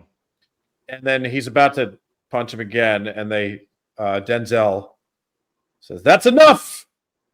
But Denzel is quite impressed with Lucius, and then Denzel says, "Hose him down and bring him to me," even though he's already before him. Further adding to the zest. Yeah, Okay. but he's already in front of him. Like, why don't you just hose him down here and I then want talk that to him boy here? clean. Bring him Yeah. here. Yeah, but they cut think to. he'd want him dirty? What'd you say, Greg? You think you'd want him dirty? Just bring him in. Yeah. Oh No, my god! I bet you they had some really dirty buttholes in Rome. One Oh, part that God. one part I think we kind of skipped past a little bit. Just Denzel saying that, what language do you speak? I know them all. Just kind of shows he's very intelligent right off of Yeah. rip. I like that a lot. I noticed that. Yeah. Yeah. That is just bringing in, like, he's just so traveled. Yeah. He's done everything. It kind of showed you that he just wasn't another Proximus in that moment. No, I think the original person, he wasn't from slavery, which is indicated in the film, but he wasn't a highborn. So he just, obviously, he's just so traveled. Super smart. All of the, every place around there is a different nation. So he's traveled them all, and yeah, he's not stupid in the slightest. He knows exactly what he's doing. Mm-hmm. Hey, he had to get to his position for a reason. Yeah. Yeah, absolutely. All right, so we're going to cut to Lucilla and General Pascal. Pascal hates the emperors, which he has a lot of dialogue here where he's talking shit about the emperors. And before he gets too far, Lucilla tells her handmaiden to leave before General Pascal's mouth gets him killed. Pascal is disillusioned by the carnage at the Numidian city that he just sacked. And he says his next campaign should be against the emperors, the Roman emperors. Bold statement to say out loud. Yeah, well, the Lucilla sent the handmaiden away. So yeah. And he says there are 5,000 Roman troops in Ostia. That's what I Sounds heard. right. I didn't hear. Right. I didn't hear Austria. I heard Ostia, which It wouldn't I've be called never heard Austria of. then. It wouldn't be called Austria then. So Yeah, and I'm not even sure they were in Austria at that point. I'm not. Did they make it to Austria? But they probably did at some point. But Oh well, yeah, because the Celts, they were originally Germanic folk, weren't they? yeah, okay, So maybe. potentially. But yeah, I heard Well, Ostia. Like maybe there's a Roman town called Ostia because Yeah, know. I'll go with that. yeah, that's what I was thinking. We're going to be getting decimated in the comment section. 100%. That's what it's for. For everybody to take the well, piss out of us. Yeah. Yeah, but we actually try to know this stuff. We actually enjoy it, like to know, and it's like we're just going to get Well, every Nice, time I that's watch good. something that like is historical, I'm always like, man, I don't know enough. Even if it's a time period that I fairly knowledgeable about. which is Roman usually this history period, is impossible. I feel like to dive in their history and just to get it all just feels impossible, man. Yeah. There's so much to it. Diving into this film was goddamn. That was so. I was like, okay, so which one was it? Which Lucius was it? Because there's like two Luciuses within close proximity. I was like, Yeah. you just try to, Yeah. So he says there are 5,000 Roman troops in Ostia, and they are loyal to him and can depose the emperor. As Lucilla still has the dream of Rome. She talks about that. That was the famous speech from the first movie from Marcus Aurelius, the late great Richard Harris, talking about there was a dream of Rome, and you could only whisper it, and in a whisper, it would vanish. It was so fragile. But anyway, cut back to Denzel. Entering Rome, and we are going to a Roman party. Big capital letters here. I wrote "funny singer." Me and Quentin died laughing at this guy. We're probably the only ones in the theater that did, but yeah, he's looks like he's head to toe. He's just caked in cocaine. It's a Roman party. He's having an absolute blast, and his singing is like "Mamma mia, nice to see you." La, la, la. Reminded me of Tiny Tim, tiptoe. Like that kind of thing. It was like a cross between opera and singing something that makes something look racist towards Italians. It was like a mixture of that too. It was really funny. like operetta. Yeah. I also wrote down dead rhino head. There was a massive dead rhino head. That was crazy. That there was even at one point. There was even at one point there was like two characters who were like scraping the horn to like get ivory powder off the horn or something. Did you see that? Maybe that's what they were sniffing. Maybe that's what he's caked in. I didn't know that you could get high off of rhino horn. That's why they're calling it extinct, Brian. No. It's made out of it's made out of hair. I think it's actual hair. Rhino horn is hair. Oh, is it really? Yeah, I'm pretty sure it's. I know That's tusks are made out of like fingernail, same thing as fingernails, but holy crap is hair. Okay. That's interesting. Okay, again, comments. Right, we don't know for sure. We're not. I guess we should have prefaced. I'm 90%. We're not experts, but I am 90% sure. I believe it's keratin. Yeah. Wow. It may be good critic, bad critic, but we are not critics. We are just three blokes having a good time, and we are not experts in the realm of history. That's for sure. Nor rhinos, nor rhino heads sitting on a dinner plate or whatever. I thought there weren't any snakes. Was. Yeah. All right. So Denzel meets a Roman, and apparently Denzel's name is Macrinus, that's a pretty cool name. I like it. Was really Macrinus. Cool. I had to try to pronounce it about 5 times before Macrinus I got it. Is definitely a cool Roman name. I got to look that up and see if it's actually a Roman name because I like that name a lot. He existed. Brian's ready to name his next kid. Yeah. The Roman guy so Macrinus, Denzel, who is Macrinus, I'm going to be referring to him as Macrinus from now on because that's an awesome name. But he's talking to this Roman guy, and I'm looking at this guy, and I'm like, where do I know this guy from? And then I go, oh my fucking God. It's, correct me if I'm wrong, Craig, if I butcher this, but it's Tim McInerney. We'll go with that. McInerney. It's If you put a gun to my head, I couldn't actually Okay. McKinney. I would have said McKinney, but it's me. It ends with ERNY. So Yeah, it's MCL. Yeah. NN. But anyway, so I know this guy because I've been watching episodes of Blackadder for the past like 6 months, which is a hilarious British comedy where they always set it in a different part of English history, and it's just so much fun to watch. And he's in that. He's not in every season, but he's in, I believe, seasons 1, 2, and 4. And in season 4, he plays this character called Captain Darling, who is just awesome. Yeah. And he's also, dude, this guy also was in Game of Thrones in a couple throwaway scenes as Robert Glover. Interesting. So like later on in life, he's the one where Quentin, do you remember a scene where Jon Snow and Sansa Stark are going to negotiate with northern houses to bring them back into their cause, and they go to one house and the guy refuses to do it, but it's like this 5-minute scene where he's like, "Who's fighting in your army?" And they're like, he's like, "The bulk of the force is made up of wildlings." And he's think I remember it. I think so. He's like, "I didn't dare to believe them." House. I'm gonna try to use the northern accent. Go on, do it. I'm gonna butcher this so bad. I'm gonna get made fun of so bad. I'll be the Robinson. House Glover will not stand. Fuck, I can't do it. You gotta go full. You gotta go through with it now. Give them a reason to roast. Brian, will not abandon the ancestral home to fight alongside wildlings. I think that's great. No, that's terrible. That was not that offensive. Really? I was going to say not that bad, but it wasn't that offensive. I tried. As long as it's not offensive. I can live with bad. No, that wasn't a dude. I give you props. I didn't think you had it in you. I think I got the way he says Glover. Glover.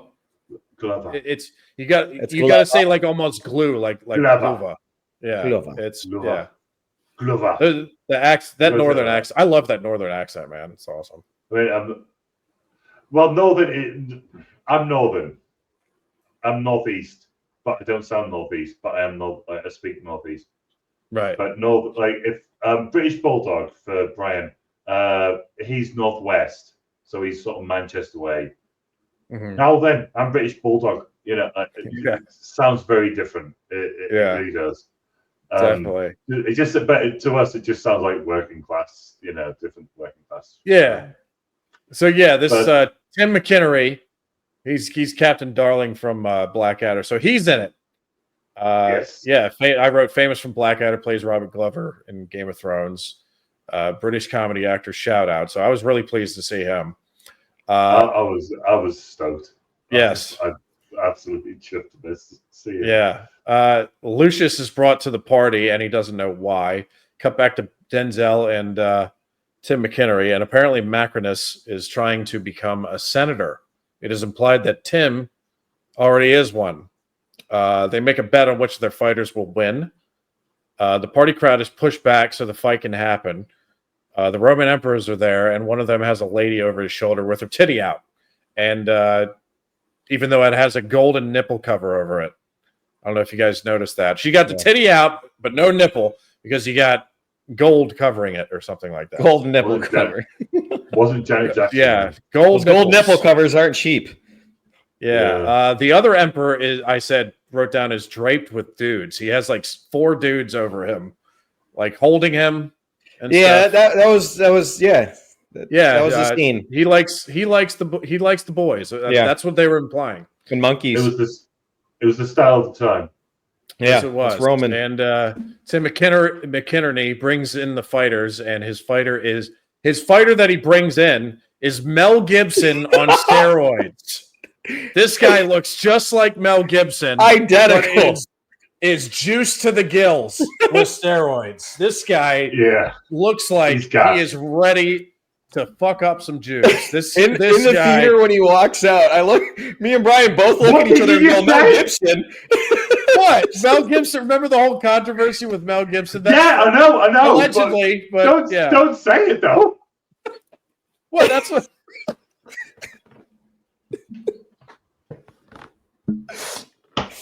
I'm gonna leave that in. I think you should. Who cares? I'm not.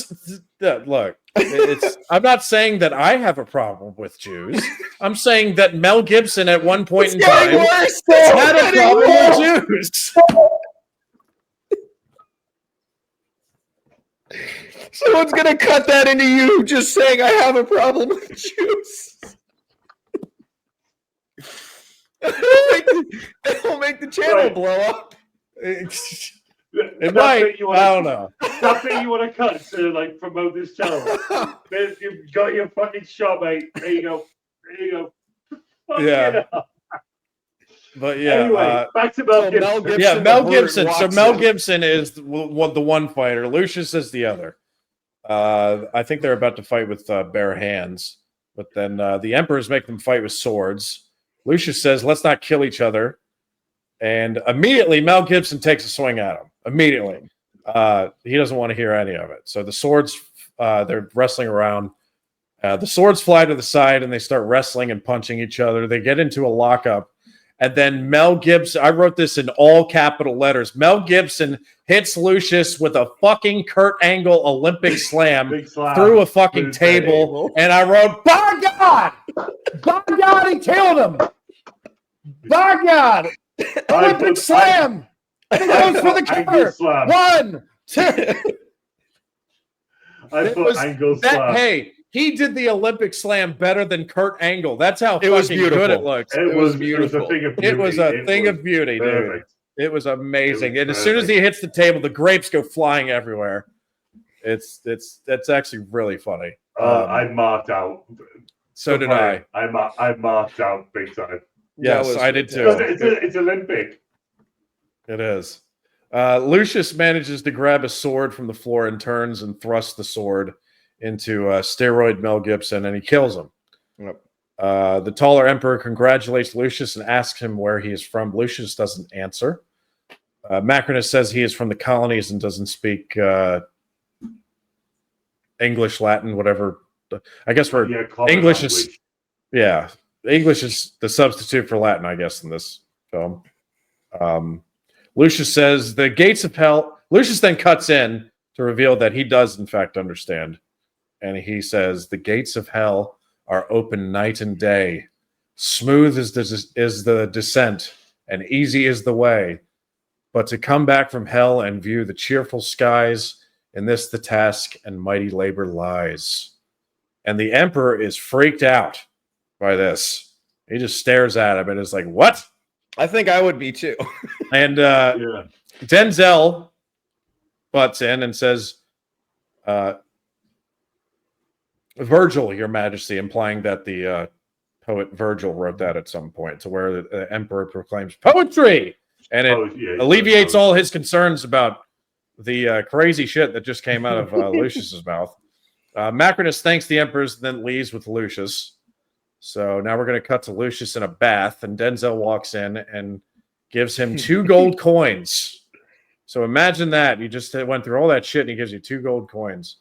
What are you spending your money on?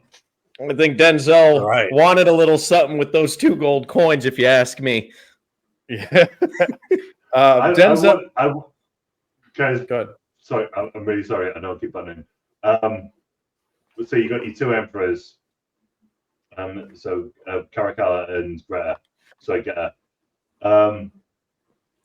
You've got Eddie from Stranger Things. Yep. He's one of them. Oh my gosh. Yeah. Wow. Joseph Quinn. And the other one I thought, well, it's Ed Sheeran deprived of oxygen at birth. Ed Sheeran is better than what I was thinking. I was thinking a cracked out Ron Weasley through most of the film. Am I the only person on this planet that's never seen Stranger Things? I've never watched. You might. Episode. The last season was exceptional. Eddie with the after season was it season 4? I think three that went off. Yeah, where it was on the mall. But first 2 seasons great, third crap, and then they brought it back beautifully. Agreed. It's worth your watch. It's worth your time. You and chat.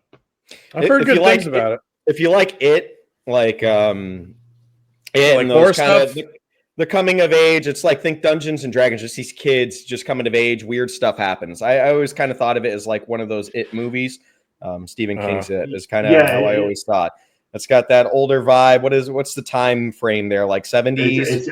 No, it's early 80s, because they do Ghostbusters Early 80s. in Ghostbusters in season 2 when they're dressed up. So that's 1984. Yeah, and they try to do it like consecutively, but Metallica like scene is crazy. Yeah, he plays Master of Puppets. Yep.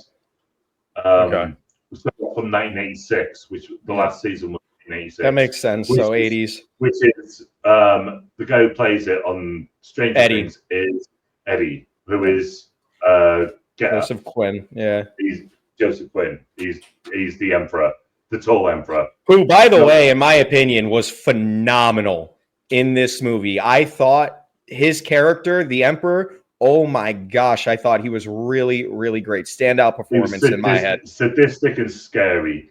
Scary. Just a nut. You know, he was the Emperor that also had some brains in him too. He wasn't the smartest character, but he actually. Yeah, I'm pretty sure he was syphilis ridden. No, I'm talking about the taller guy. Oh no. Oh no, yeah. No, the taller guy had brains. He was the brains of the two. He was the conniver. Yeah. His scheming. Yeah. All right. Exactly. So Lucius is in a bath. Denzel walks in and gives him 2 gold coins. Denzel wants to know where Lucius is from and who taught him poetry. Lucius claims he hears it from travelers or something like that. Denzel keeps pressing him about his past, and Lucius says it doesn't matter and has no use for Roman money. Denzel says Gladiator can buy his own freedom. Macrinus then quotes Cicero, showing he also knows poetry.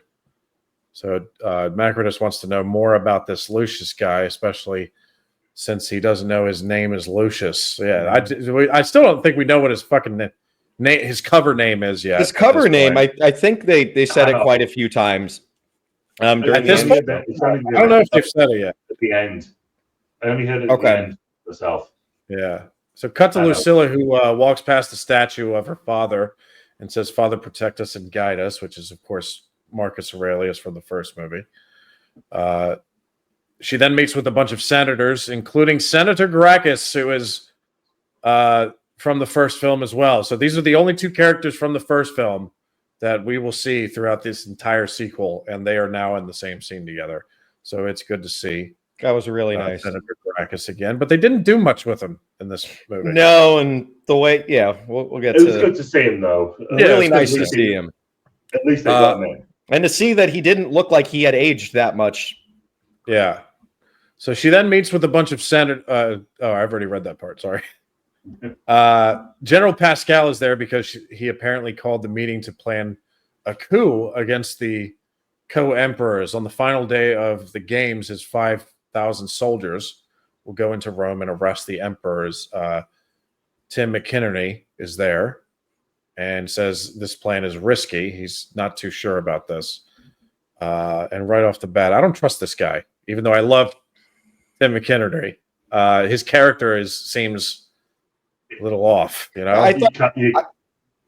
I thought that scene was very trustworthy. There was a lot of people in that room for them to just blatantly come out with that plan. I mean, as we know in the first Gladiator, it's a lot more secretive because they're worried about that getting out, whatever coup and plan that they're trying to create. In this movie, they're just in a room with 15 people, and they're just all right, this is what we want to do, and they're not really. It doesn't seem that they were too concerned about who heard it. Yeah, and I thought there's a lot of other strange in the room too. It's not just these 3 characters. Yeah.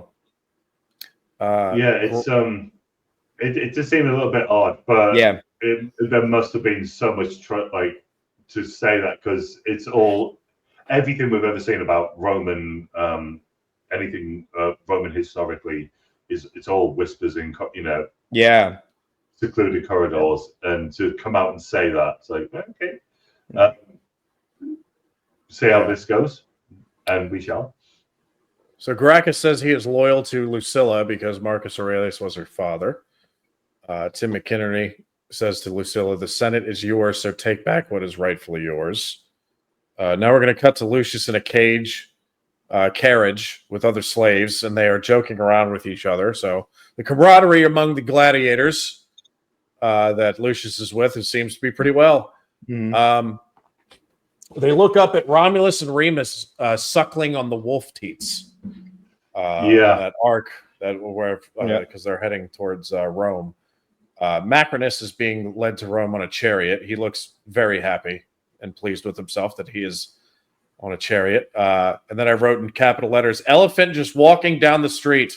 Casually. And then horses come straight behind it. Like, because of course an elephant is just walking down the street and nobody seems to care at all. Nope. Totally normal. One of the Go ahead.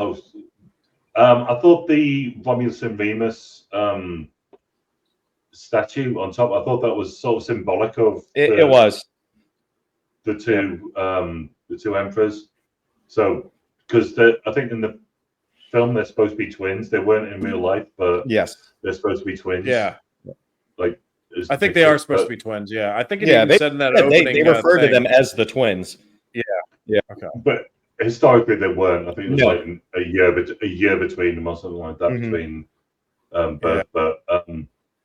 but yeah, I just remember thinking, I saw that, I thought, oh, that's a bit on the nose. Yeah. Speaking of which, I mean, just before we jump any farther, I just want to ask, does anyone know how the twins came to power?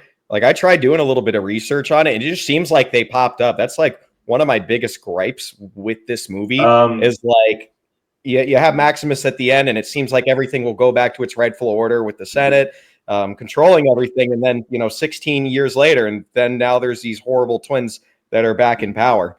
I was just like, no explanation whatsoever. I felt. Well, I think they said it was because of a lot of corruption. Something about I can't remember off my head, so I'm not going to embarrass myself and just try and. No, you're good. I did see something, but it was quite convoluted. Yeah, we got into it. I think it was someone's adopted son, but it was actually his cousin. But I think that's what it was. Gotcha. Okay, so. They were both. I think they were both. I can't think of what his name was, but I'm going to say Severus. Now it was something Septimius Severus. They were both his children. Okay. I don't think it was the same maternal mother. Like just corruption, though, overall. But they you could adopt someone who wasn't your son, and then they become. Well, that's how the Roman emperors usually did it. They would. It's not the Roman emperors. Usually, what the next emperor would not be their trueborn son. It would be an adopted son that they would marry to their daughter. Okay. Yeah, and it would be power. Not always, but that was. It's not a most of the time Gotcha. because they like to choose who their son, aka next emperor, would be. Gotcha. Yeah. That makes sense. Who they think is worthy, and who they want, to carry on their lineage. Which and it wouldn't be a case of like childhood adoption as we would think. Yeah. It would be, you're 24. Okay, do you want a dad? Yeah. All right. So, they're in the cage carriage, heading to Rome, going underneath the Romulus and Remus statue that's up atop the ark. Macrinus is being led to Rome in a chariot. Elephant's just walking down the street. One of the Roman plebs grabs the slave in the slave carriage and calls him barbarian scum, and then he just back elbows him back onto the street. A kind of a throwaway thing. I thought that was funny. Why would you mess with a gladiator slave in particular? Didn't seem like a smart move on his part. No, they're going to die. What are they going to lose by back elbowing you? You know what I mean? Yeah. The carriage gets pulled up to the Coliseum. I thought the Coliseum looked better in this film than the original. Oh, hands down. It made it look way more amazing. With all the little statuettes as well. Like they put so much detail. That and the aerial shot over the Coliseum just shows its sheer mass. I thought that was such a great shot. Yes. All right, cut to Macrinus meeting Senator Thrax, which is Tim McKinney. Macrinus offers double or nothing on the next wager, and Thrax accepts. We'll see if that was a wise choice. Lucius and the gladiators are being led into the depths of the Coliseum cells. Lucius sees a wall with several names on it, and the one that is crossed out is Maximus. So more on that later, but he should know exactly who that is. Cut to an aerial shot of the Coliseum, a packed Coliseum, by the way. Nice aerial shot. The announcer for the Coliseum walks up, and it is none other than Matt Lucas. That was really funny. I've only seen Little him in funny Britain, roles. and he's also in Shooting Stars. I guess from the look on Craig's face, he doesn't like him very much. It depends what he's in. He gets his way into everything. He's in a couple of the Alice in Wonderland movies too, which was like, that's kind of where I recognized him from, which was really weird. He was in Alice in Wonderland, the Tim Burton one. Yeah. He looked like he dropped a ton of weight. He looked like he lost a lot. That was my next sentence that I have written down here. He looks like he lost a lot of weight. Yeah.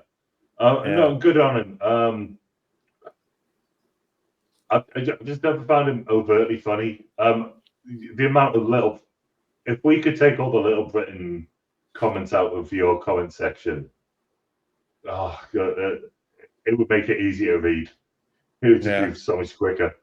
But I thought, okay, cool, and I've got no problem with what he did.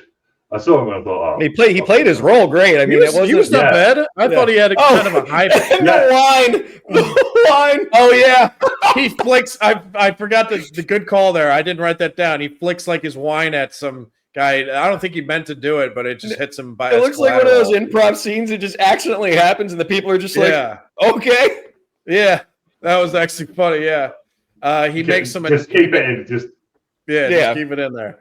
He looks like he makes some announcements while the gladiators are being pushed into the Coliseum. Everything is moving so fast at this point. Lucilla is introduced, and the Emperor is called General Pascal to the front, where the crowd cheers.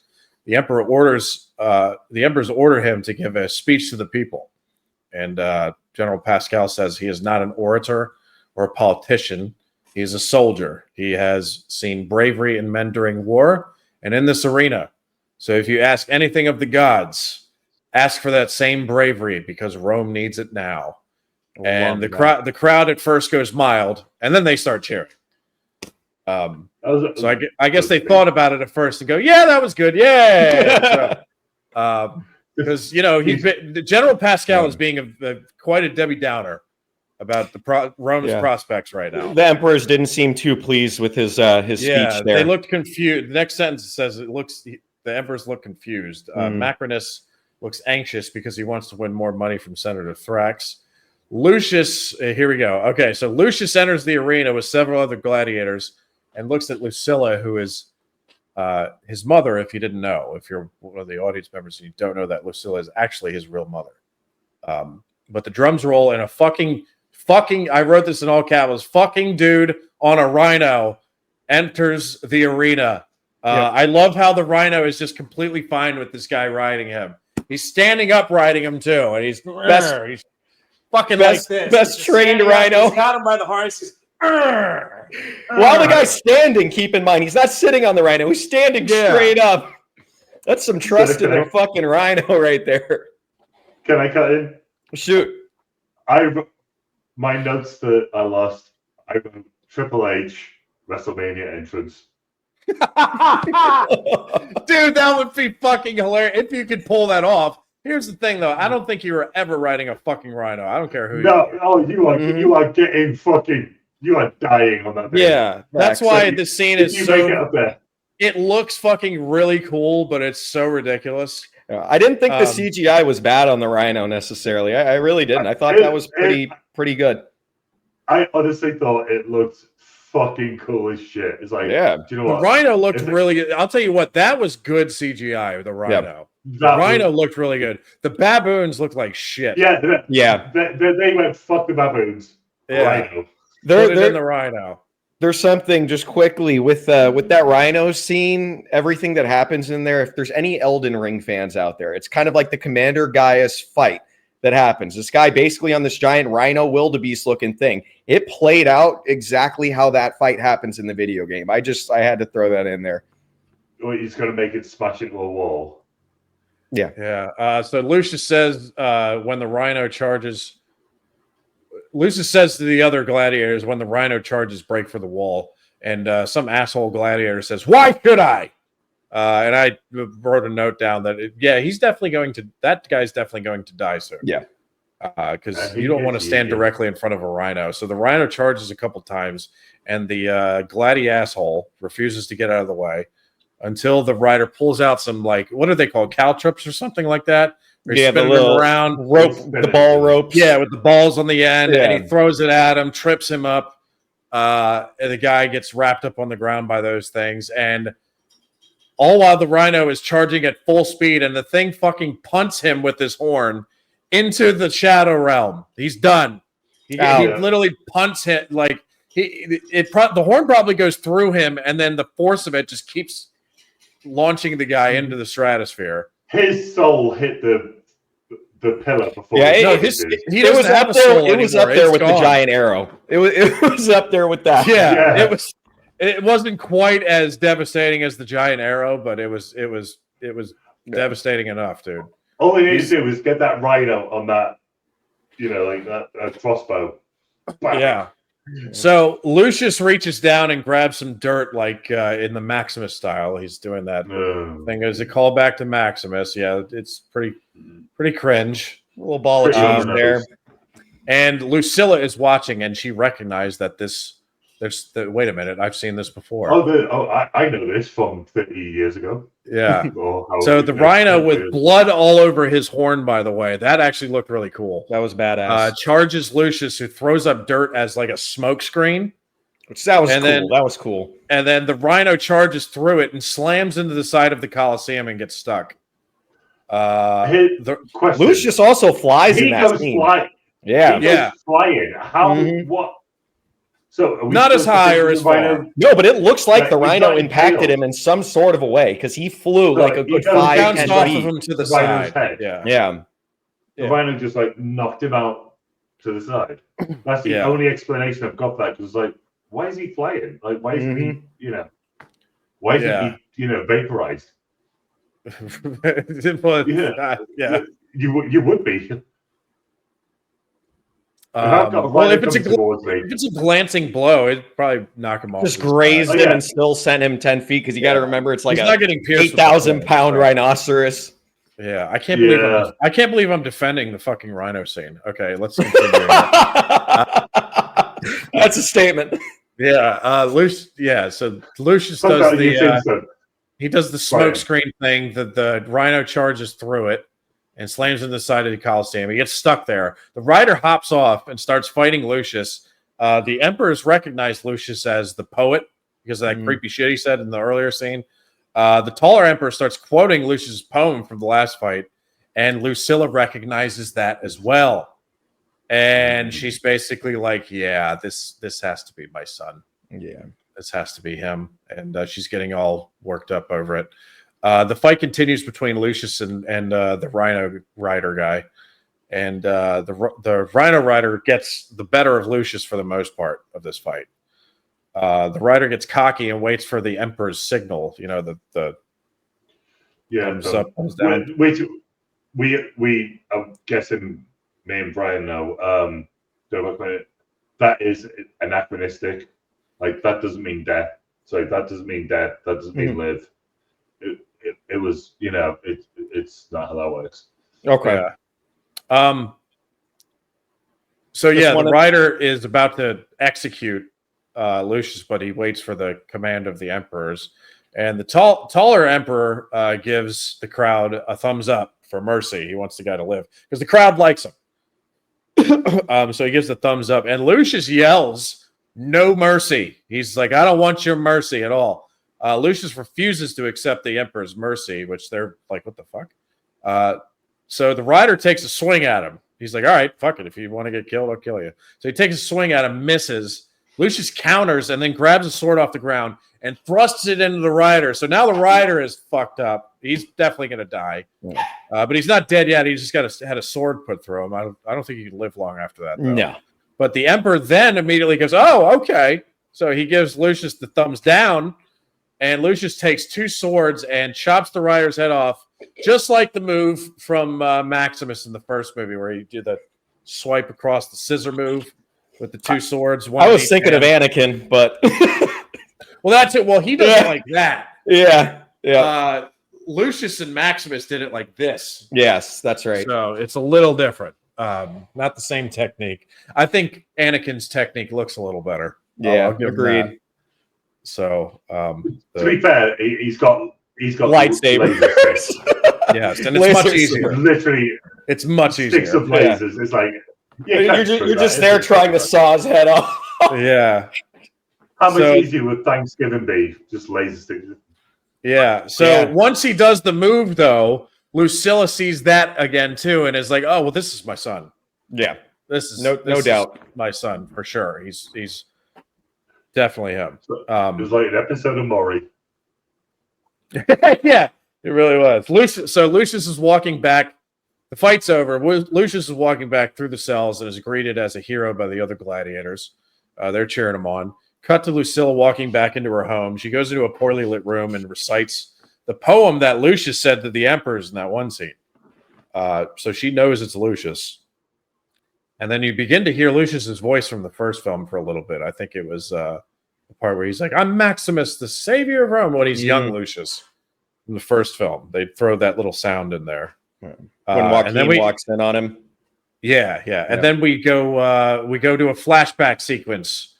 We're going back to the first movie for about 10 seconds here. It's a Maximus.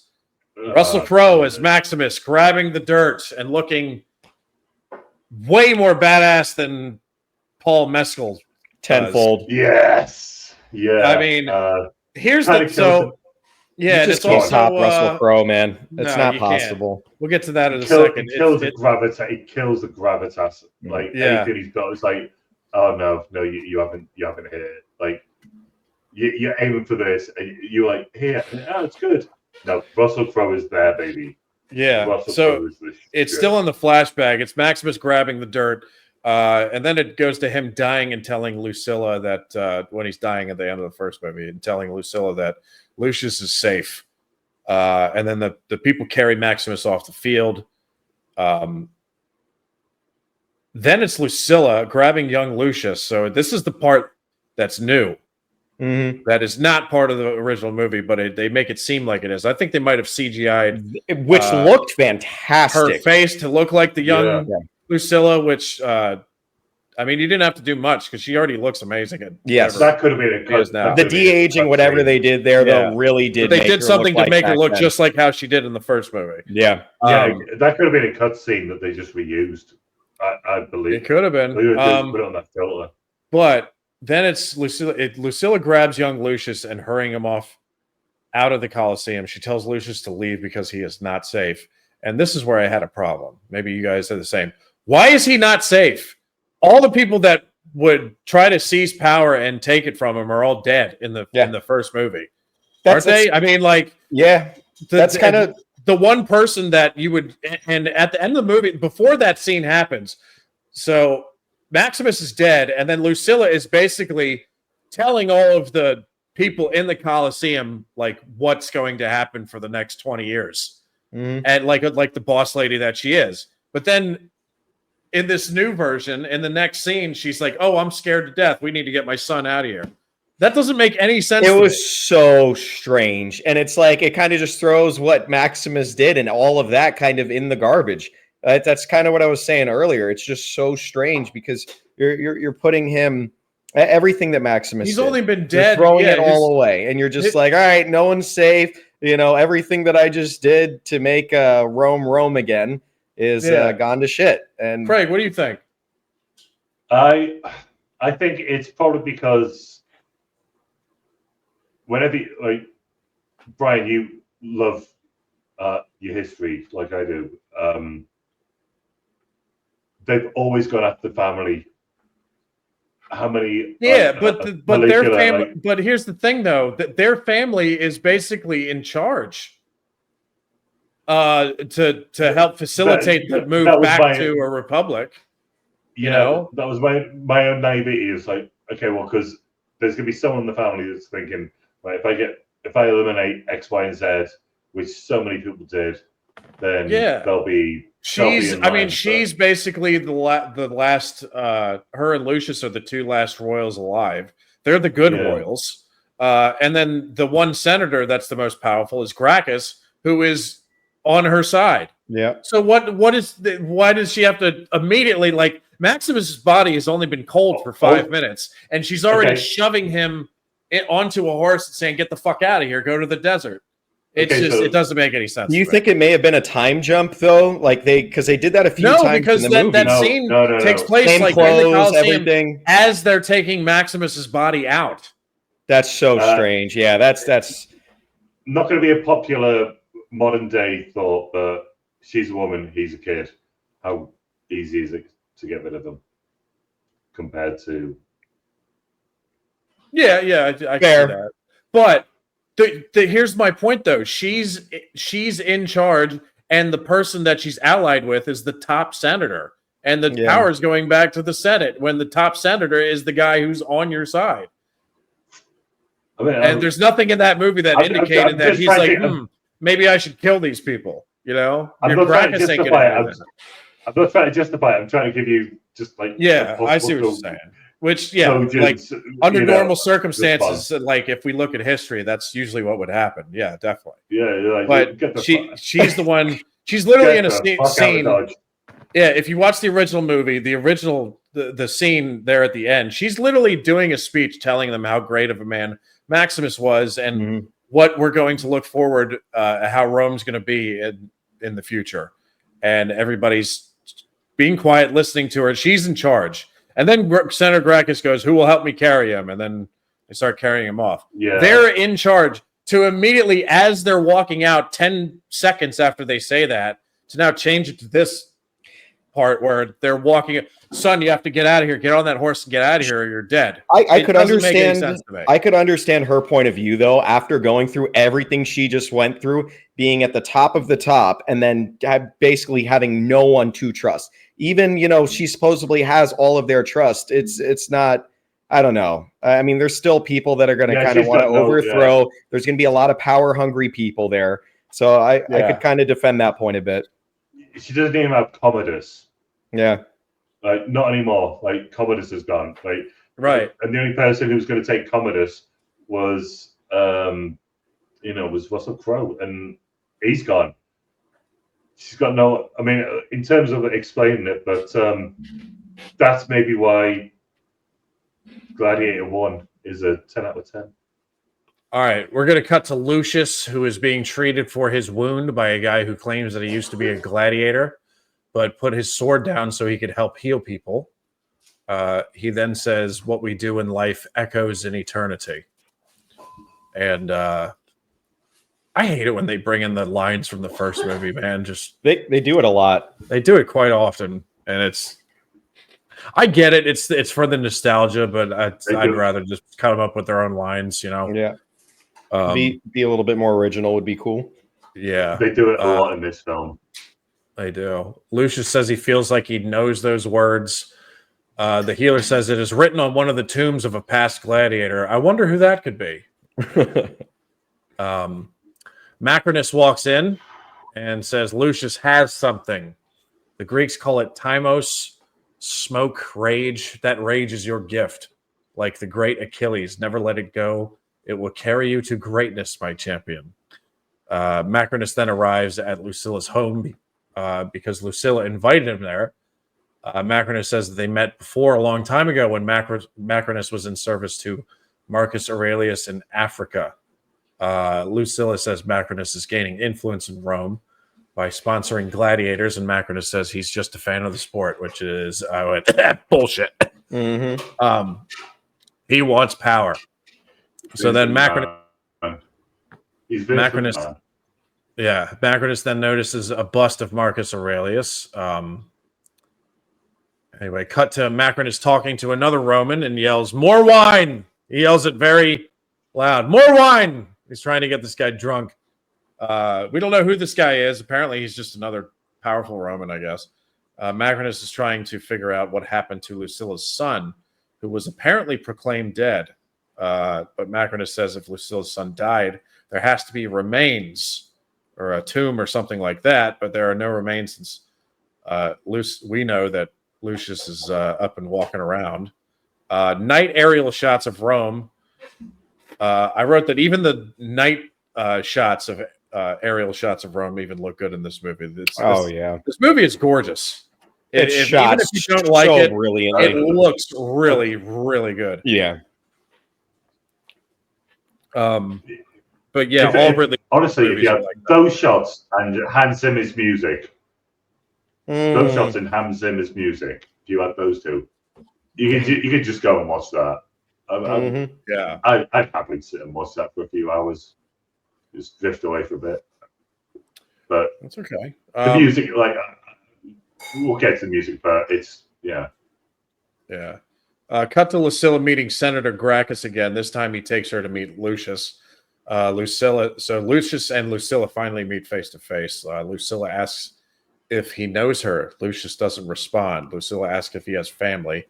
Lucius says he had a wife, but she was killed by Lucilla's husband. And Lucilla says there is much you do not understand.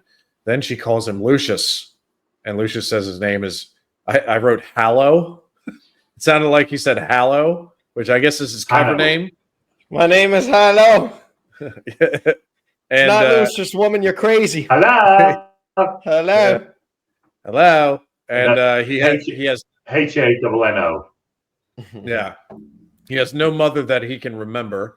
Lucilla says she is sorry. Lucius says the boy you sent away is dead. So he basically acknowledges that, yeah, he is in fact her son, but he's not having any of it. He did it in weird, remember. Yeah, he did it in ways at first, though. He was like, if I was that boy, this, and that. I'm like, okay, we get it now, you know? Yeah. So he does, yeah. So he basically says he knows, I know you're my mom, but I fucking hate you right now. Yeah. Lucilla says if you will not have your mother's love, then take your father's strength. You will need it because his name was Maximus. And that's when it drops that Maximus is actually the father of this kid instead of the Lucius Verus that we never even met in the first movie. So that, I liked it because of when they're talking in the first movie and she's like, how old is your son now? How old is your the time frame was weird because they were both like he what, was 7 12 years old. Yeah. Well, no, their sons were, I think I thought they were the same age. Years old. Okay, and then and then how old was her son? The same age, right? I think they were the same age, yeah. Yeah, but I thought that was weird. I was like, how do those time frames add up? That actually, they were supposed to be 8 because remember in the scene in the first movie, he was like, "I hear you have a son," and she says, "Yes, that's Lucius, the scene I'm talking he will about, be 8 years old," and he says, "My son is also nearly 8." So 8 years old. Yeah. I wonder if that was always the intention, or if it's just some shit they decided to come up with for the second movie. Yeah, I know, right? I was thinking that too. There's a scene where it's Denzel and the drunk guy on the couch, and the drunk guy on the couch is like, "Well, how old was this son?" He was 12 years old. Does he say 12 years old? Years and 16. That's right. Yeah. Yeah. So we're already fucking shit up with the sequel here with ages of the kids. Yeah. Okay. All right. So it's the GCU. Nothing makes sense. Yeah. Lucilla says, if you will not have your mother's love, then take your father's strength. You will need it because his name was Maximus. Lucius says, get out. And Lucilla tries again, and Lucius yells it this time, get out. I thought that was a little childish, that scene on his part. Well, you know, he's having flashbacks to his when his childhood went south. Since you were 12 years old. And you've just lived a life of horror. It's probably the anger makes sense, but I thought the get out was like a bratty, like get out of my room is just how I viewed it in that moment. He just didn't sell me on it, but that's whatever. Okay, so we cut to Lucius. But if we did it, it'd be go on. Oh, good. I was just to say, if we did it, we'd say, get the fuck out. Yeah. That's just not bratty. That's just being angry. It's Fair, the same fair. thing. It's just I don't think they dropped F-bombs in there. in ancient Rome, apparently, according to this timeline. I don't think there was any F-bombs in the original either. Oh, all right. They did. They had, dude. They had graffiti. It was explicit. Oh yeah, I'm talking about in this movie. Yeah, I don't think there was any F-bombs in this. Oh, in this the movie, original. yeah. Sorry, yeah. So Lucilla. No. Yeah, Sorry. Lucilla then meets her husband, General Pascal, and says Lucius is alive. Pascal asks if she is certain. Lucilla says yes. She spoke to him tonight, but General Pascal says the games are tomorrow. Most fighters won't survive. And this is where, okay, I'm sorry. I have a major fucking problem with this. Me too. Because, so she says her son is alive. Pascal asks if she's certain. Lucilla says yes. She spoke to him tonight. And then without any further information, General Pascal immediately figures out that Lucius is the gladiator that's been great. They're literally just instantly knows. So he just without having more information to correlate this shit, he just instantly is like, oh, well, we need to save Lucius. Mm-hmm. When you need more, if that character needs more information to figure out that Lucius is the gladiator. Yeah. So I have a major problem. How the fuck does how the fuck does she know that Lucilla's son is the guy who just fought in the Coliseum? She doesn't. There's nothing to correlate that. So I had a major problem with that. That caught me off quite a bit. Yeah. There's another scene that kind of also is like, what the fuck to me, but we'll get to that. It's very shortly after this, but it directly correlates into that scene. Okay. So then Lucilla's handmaiden is apparently in the background, and she heard the whole conversation. So she's going to go tell somebody. But again, since she was there, she didn't hear all the useful information to deduce that Lucius is the gladiator either. So what the fuck is going on? Yeah. Wait. All right. Cut to Lucius and his gladiatorial brothers. Yeah. Cut to Lucius and his gladiatorial brothers on a rowing exercise machine. They all stop and Lucius says, we won't get far like this.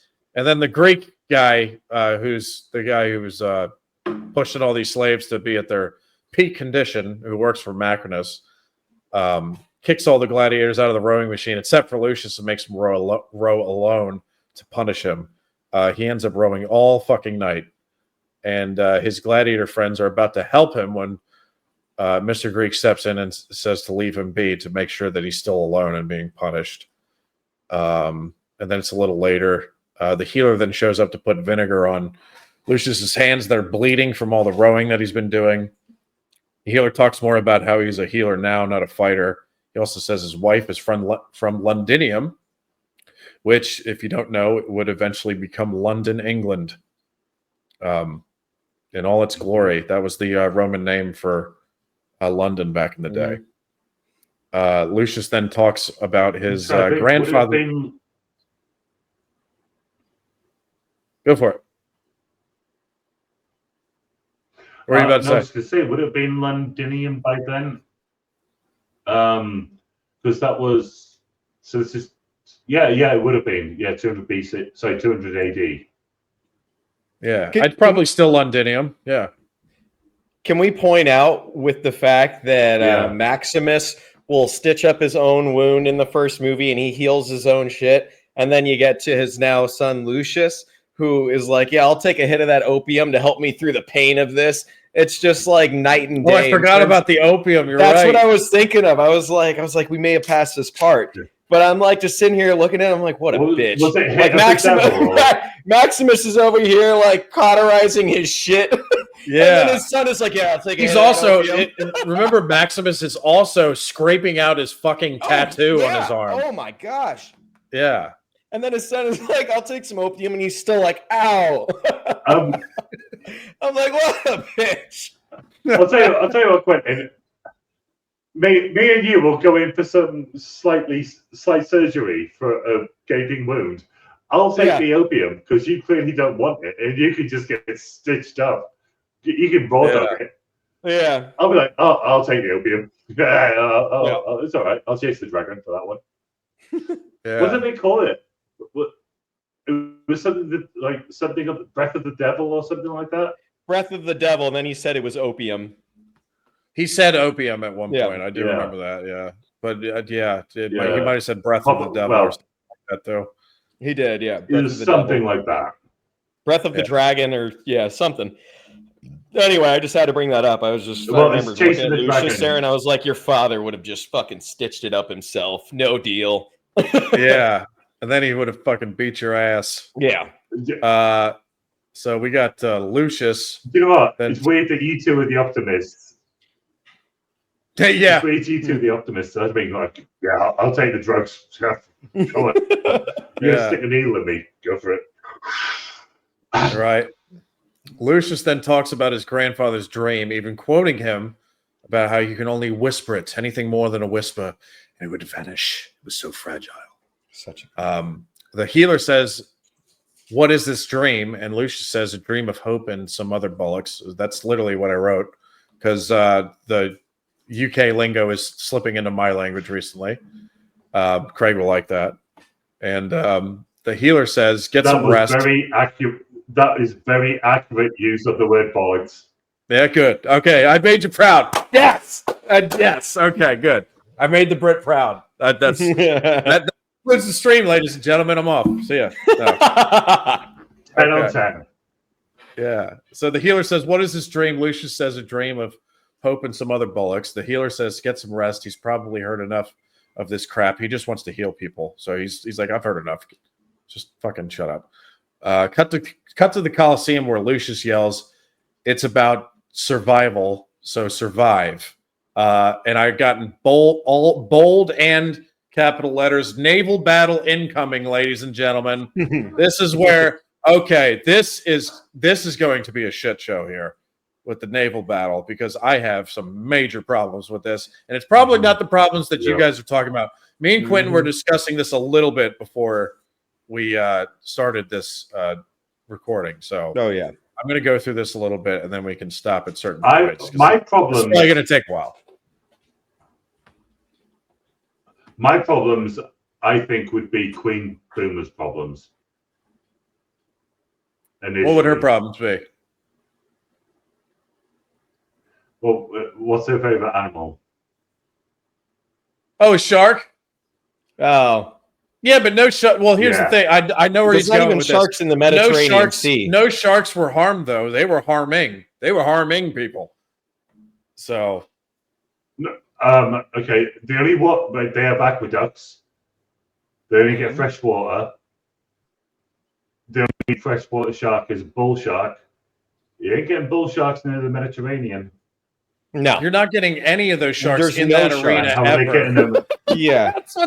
No, you're not getting any sharks. how Ridley you- Scott even no, tried to defend how that you in an getting them- interview. I saw a brief clip of him in an interview, and he was like, they could get this, and that. He goes, they could probably get sharks in like this brief interview, and I'm just thinking to myself, like, Yeah. I call bullshit. So let's go through this naval battle a little bit here. So Should I give my first big they had gripe with tigers, the entry of this battle scene? Go. okay. Okay. So Hit us with it. let's go a little bit here. Go ahead. We got a small version of a trireme. It comes out in the Coliseum, which is filled. The Coliseum's filled with water, by the way. Just totally ready for a sea battle. Matt Lucas is up here again. He's announcing. He always has a cup in his hand, so apparently he's allowed to drink on the job. He yells how the gladiators will now be reenacting the Battle of Salamis between the Greeks and the Persians, but he doesn't say that. He says it's the battle between the Trojans and the Persians.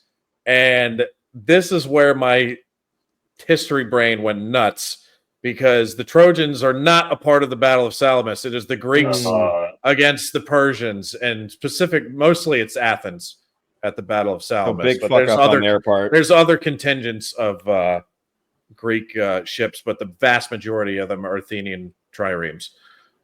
So I had a big problem with that. I don't know why they put Trojans instead of Persians. I think even Matt Lucas should have been like, "Hey, should I say this? It sounds wrong." It was so they can get some ad revenue from Trojans. Maybe. Who knows? So that was for red flag number What, one. with condoms? Yeah. Yeah. So that was get red pregnant flag from this number film. one. Yeah. So the trireme with Lucius on it comes out, and they even made 2 small islands in the Coliseum. Did you see that shit? I don't know what these small islands are supposed to be. They for, weren't used. But apparently, once, there's 2 small sure. islands that they made in preparation for the sea battle in the Coliseum that they didn't use. Yeah, the oars are dipped into the water, and that's when now we see an underwater shot, and there's fucking sharks, ladies and gentlemen. Good old a goddamn 14-foot CGI all to hell shark is in the water, and he looks like he's hungry. There is no fucking way this happened ever.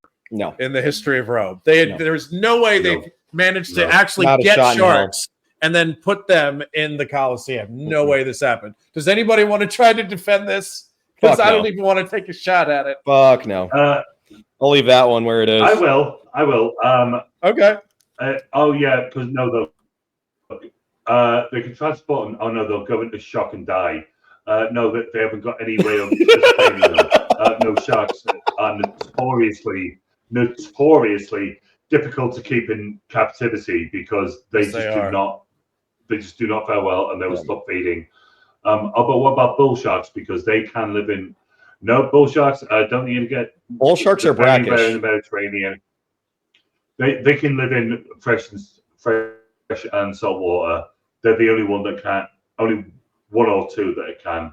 And yeah, fuck this scene.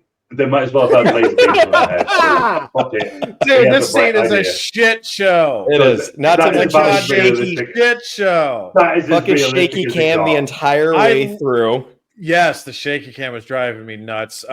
The other, I literally think Ridley Scott. The sharks just went Jaws. Yeah. Yeah, I think Ridley Scott just the sharks just went Jaws straight away. Yeah. Yeah.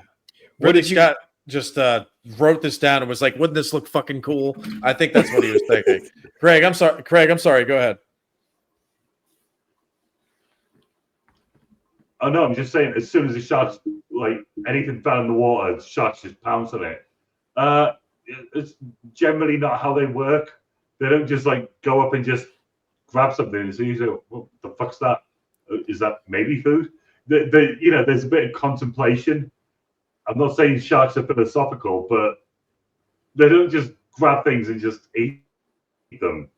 But in that film, they just fucking went through the Roman soldiers anyone's business. Yeah, sorry, Craig. I think your end has a 7-second delay or something. It might. So the sharks acted like piranhas. I'm getting it the same on your end. Is it? Okay. Do you want me to stop cam and then rejoin?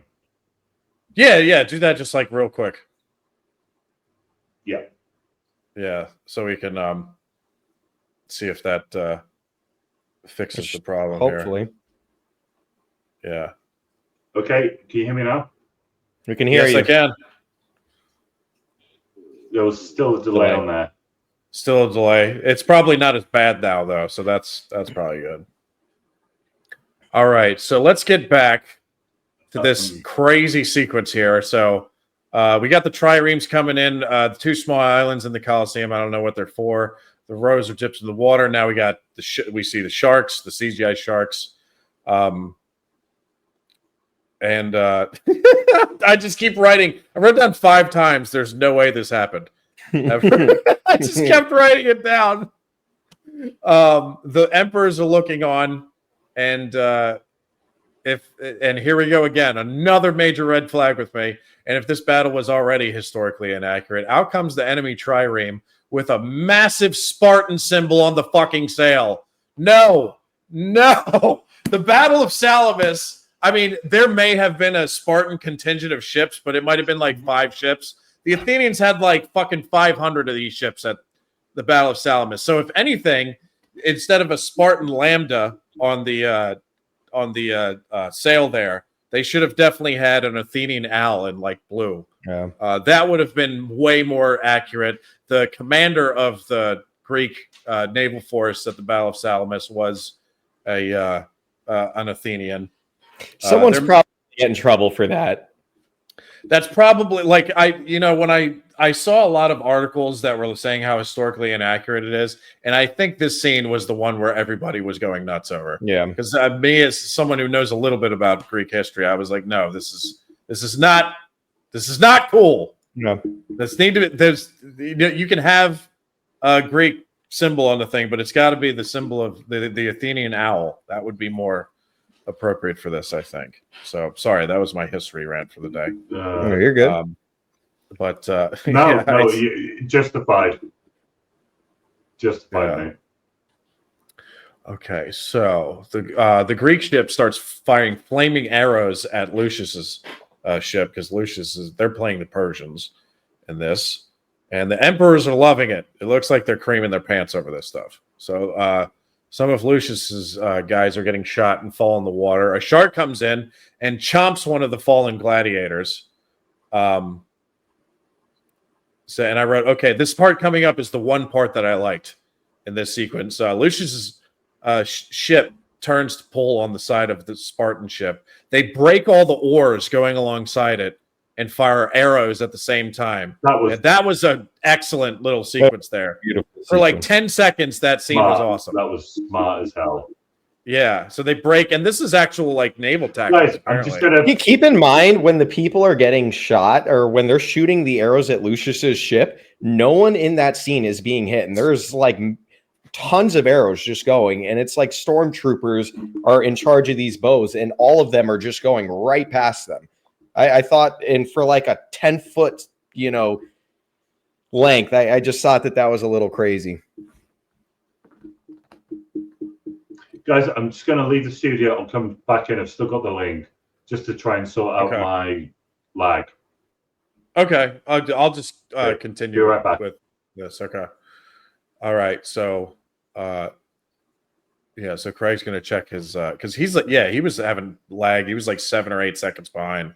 Yeah, that's so right. We kept cutting each other off at like terrible times. So, so he the Lucius. It's hard to say Lucius's ship. It's a little tongue twister. Yeah, I'm just going to say the Persian ship. So the Persian ship knocks all the oars off the Spartan ship. And I still hate that it's a Spartan ship. It should be Athenian. But it knocks all the oars off. Great little sequence. But yeah, they do have some stormtrooper shooting issues there. Oh, for sure. So next, since they break all the oars alongside of it, the Spartan ship is pretty much a dead duck in the water. So now the Persian ship makes a U-turn, comes back around, and then goes to ram the Spartan ship, completely fucks it up.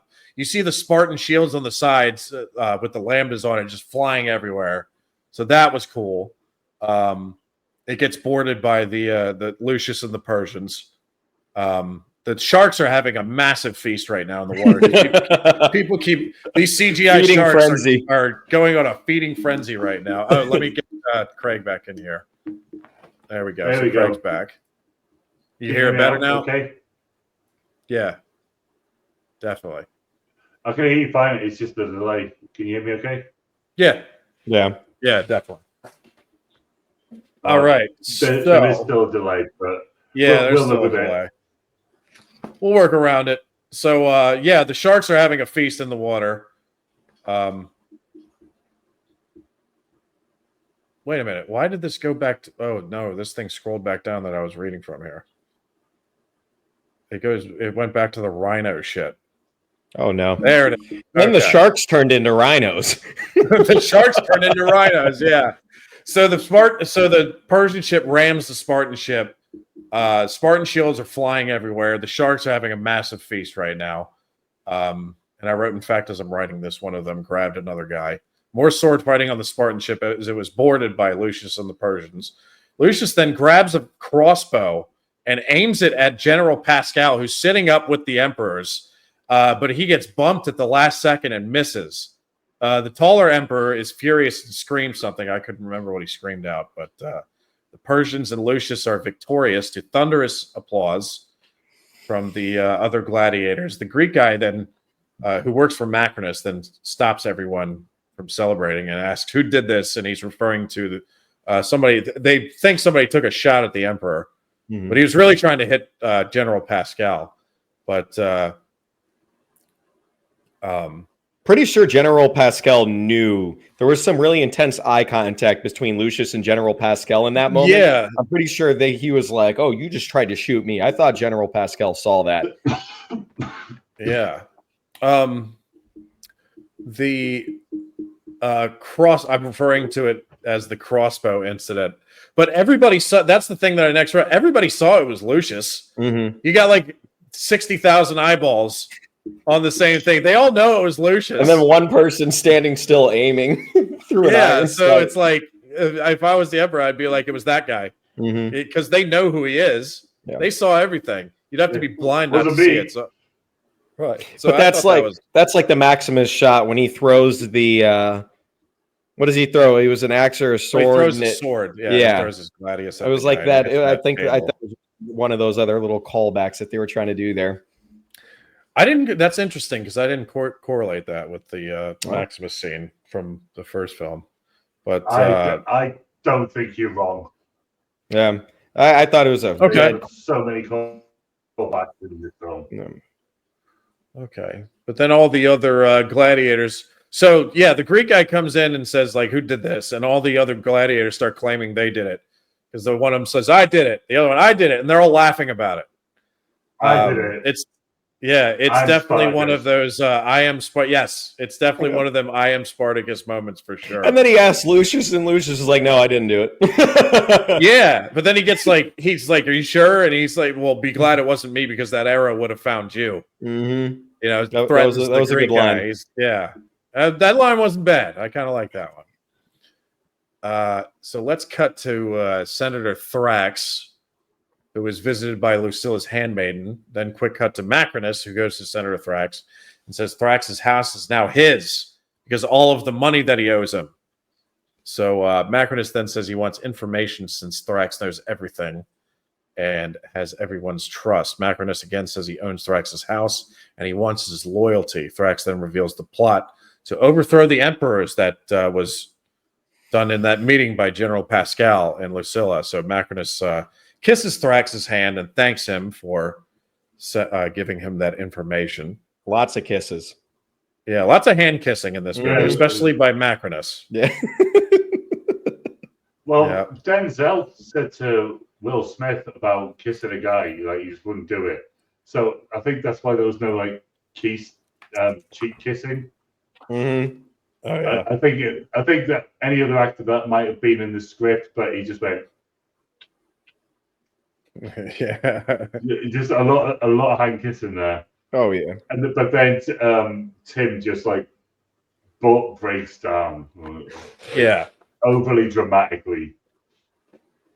Yeah, so Macrinus kisses Thrax's hand and thanks him. Cut to a bunch of Assassin's Creed characters with torches marching through the city in the middle of the night. I was like, what is this, Assassin's Creed Rome? What is going on here? And that doesn't. And by the way, a bunch of guys in hoods with torches, so you can see them all in the middle of the night. That doesn't look suspicious at all, does it? Yeah, no. Yeah, fine. So they enter. They're coming back from a party. Yeah, they enter what looks like the Roman sewer system, or a massive dog kennel. It's hard to tell. It cuts to Lucilla, who is getting Roman Praetorian visitors who know about the plot, and they take her away. So they take her prisoner. This is kind of a callback to the first film as well, when they start rounding up all of Maximus' supporters. Back to General Pascal and his Assassin's Creed Brotherhood. In the shadows, there are many Roman Praetorians in the shadows in this little sewer area that they're in. There's many Roman Praetorians just waiting for him with bows and arrows ready to loose. They loose the arrows and kill every man walking with General Pascal instantly. Instantly. Now, normally I wouldn't have a problem with this, but every one of these arrows apparently has the power to stop a man's heart instantly. They all just drop dead. No, there's nobody groaning, nobody wounded, and then somebody comes in and finishes them off with a sword. Not to mention, get the perfect deer shot in the heart. Not to mention, General Pascal just doesn't get shot at all, and it's super easy to see everyone's face. Like they're all hooded up, and they just didn't hit General Pascal. Right? It's ridiculous. Doesn't make any sense. Craig, go ahead. Not only that, like they're in the shadows. The guys have got torches. Light emits 360 degrees. If you're sat back somewhere, we can still see you. The light's going to hit you. Like you got and it's like there's the shot behind the Romans, so you can see like the helmets, and you can see the Roman soldiers, all arched up. We can still see you. Yeah. You're not invisible. You're not fucking Harry Potter. Like, He's got the Harry Potter cloak on. These are the worst Assassin's Creed characters I've ever seen. They are not stealthy. They make sure they're lit up so you know that they're all there. Oh my god. And it's just a bunch of guys with fucking arrows, and you're like, go on then, go on. Just make sure we get all of you. There's one of you. So hopefully we get the right one, because we can't fucking see your face. Yeah. Bunch of I wrote down here, either that scene is a big pile of horseshit, or Roman Praetorians had the deadliest shot in the history of warfare. Because not one of these Roman Praetorians missed the heart when they loosed these arrows. They all made these guys die instantly, and the only one left alive is General Pascal, who they were trying to. The Roman soldiers just whispered to each other afterwards. They were like, "That was so fucking cool." And then I have another cameo here. Then the fucking Hound shows up from Game of Thrones. Oh yeah, Rory McCann. Yes, McCann. I love him. Looking very different than any role I've ever seen him in. Yeah, he's he's the commander of the Praetorians. Apparently, he draws the sword and like peels off General Pascal's hood before taking him to the Emperor. No lines or nothing. He's looking menacing because he's the Hound. I love him. He's awesome.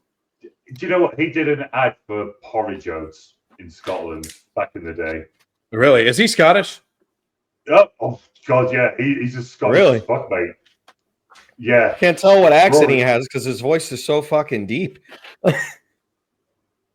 He's Scottish as fuck, mate. Right? He's as Scottish as Iron Brew. He's Scottish as Iron Brew. Yeah, that's awesome. Big time. Iron Brew in Scotland. Awesome. Iron Brew in Scotland is like it's their Coca-Cola. Gotcha. It outsells Coca-Cola in Scotland. Yeah. Wow. Yeah. I've had it before. It's pretty good too. Well. Yeah. Do you know what? If you haven't had it for a while, I love it.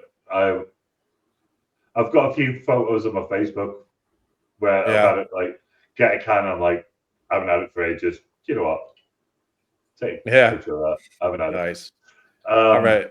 But anyway, moving on. Back to ancient Rome.